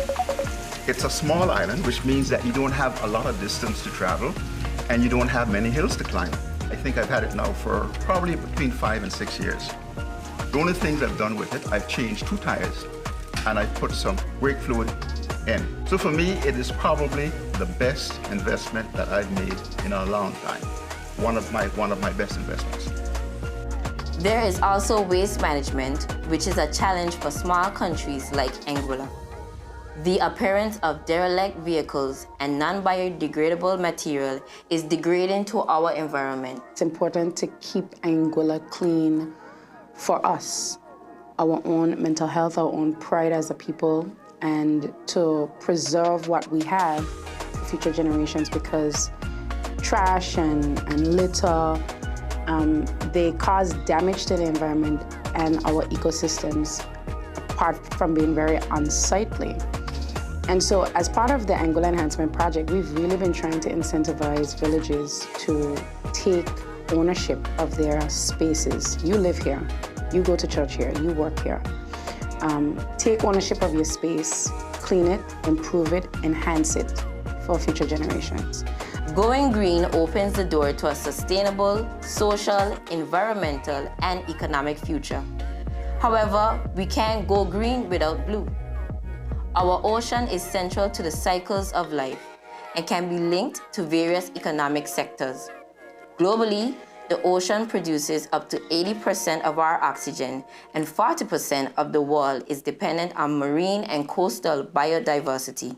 Our blue economy promotes the sustainable use of ocean resources for economic growth, improve livelihoods and jobs, while preserving the health of marine and coastal ecosystems. The ocean is a place I can go to escape the realities of the world above, and it's my personal playground. What the ocean means to me is home. It's a place where everyone who lives here should nurture, should try to rebuild and protect. The ocean plays a big part in Anguillan society as it generates seafood, tourism, shipping, telecommunication, spiritual and cultural support. With such rich history, our blue economy is suffering. Our natural capital is being changed by human threats such as gas emissions, climate change, ocean acidification, marine pollution, rising ocean temperature, agricultural runoff, and untreated sewage. Well, I would say right now in Anguilla, our coral reefs aren't as good as they used to be, much like many places around the world. Mainly because of global warming, we're seeing a lot of coral bleaching that's occurring. A lot of our corals are dying off, but also in part with that, we have a lot of fishing that occurs on the reefs. We don't have too many laws or policies in place to protect the reefs. The Department of Natural Resources Fisheries Unit has actually put together a strategic plan that speaks specifically to our fishers, where we are looking for them to become stewards. We've had actually a number of projects, one of them being in Little Bay, where we've implemented and deployed reef balls and casitas. Now, holistically, the idea is to have our fish population be attracted to these reef balls and casitas. And from that, we can actually have our fishermen developing alternative livelihoods. Alternative livelihoods being sea tours. They can actually take guests out on snorkeling trips. And the whole idea is for them to feel as though they have some responsibility they can take charge of it. And in doing so, they feel a purpose of protecting that environment. Over the past 5-6 years, we have encouraged the local fishermen to fish offshore because much fishermen wasn't fishing offshore. They was just doing lobsters and the reef fish. So now they have gone offshore to fish pelagics, the mahi-mahi and mahi-mahi tunas. So they have now invested in fads where they go to in the ocean and they fish. The Fisher Folks Association has embarked in a project with the Anguilla National Trust and the diving operators where we are doing marine parks in Anguilla. We have at Sandy Island, Little Bay, and we also have out at Prickle Pier too. To maintain our pristine environment, consideration must be given to our waste management systems and sustaining marine resources. In Anguilla, we don't have enough rainfall, so we have to rely on something else. The brackish water, the rain from the earth. So this is why we get the seawater plant. The seawater plant, it can't dry up. It goes on and on, but it's a very expensive process to keep maintained. We produce about 1 million gallons per day.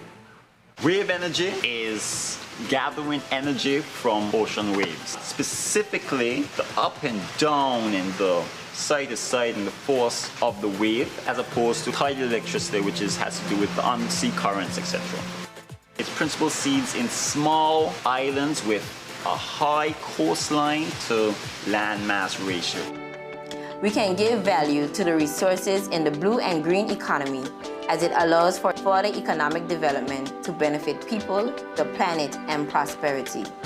What it takes for jobs to be created is for the people of Anguilla to be entrepreneurs, to be business people. And what it takes for them to be entrepreneurs and business people is money, low interest finances. While the blue and green economy allows for the generation of revenue, it is not only about gaining profit, as our government must be strategic in their policy making to achieve resilience, efficiency, and sustainability in the ecosystems that surround. One of the primary repercussions of not enforcing the green and blue economy in Anguilla is the way the international community will regard us as an unsustainable country, not being considerate of our resources, whether it is on land or at sea. But when you think of development, it can be done by process or by action. So what is key is that government takes the initiative to ensure that we lead from the front and we provide framework that considers the economic arguments as well as the sustainable arguments. One of the ways that we have done that in government is the creation of the BANG task force, that is the Blue Anguilla task force. Having it in an action-led process will ensure that we are aware of our resources, we ensure that we have resources available for future generations of Anguillans to benefit from, and we are building in a sustainable way. So when considering the role of government in developing the blue and green economy, government's primary role is to ensure that there's a legislative framework so that the entrepreneurial aspects and environmental aspects will be balanced, as well as education. It is a no-brainer that our daily lives cannot flourish without the ecosystem services. It is important for the efficiency of systems and sustainability of our resources. We must not only rely on policymakers to bring to fruition the successful transition to the blue-green economy, as this is everybody's responsibility. Business enterprises and individuals are a key transformation pathway to bring about these practices. Let's spread awareness. Let's play our part in sustaining our environment. Let's shape our blue and green economy.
Okay, so based on my very limited knowledge of the blue and green economy, the blue represents fisheries in Anguilla. I think we have a vast amount of fishing land to the north of us, and I think it's very much undiscovered. In terms of agriculture, I think Anguilla in and of itself has a ways to go, as in like we have a lot of options to explore. We can look at housing most of the food that we grow and right here in Anguilla with the use of like vertical farms and different agricultural techniques that have been developed around the world. So I think we have an amazing product here, and I think we have to tap into that resource and really to exploit it and bring it to fruition.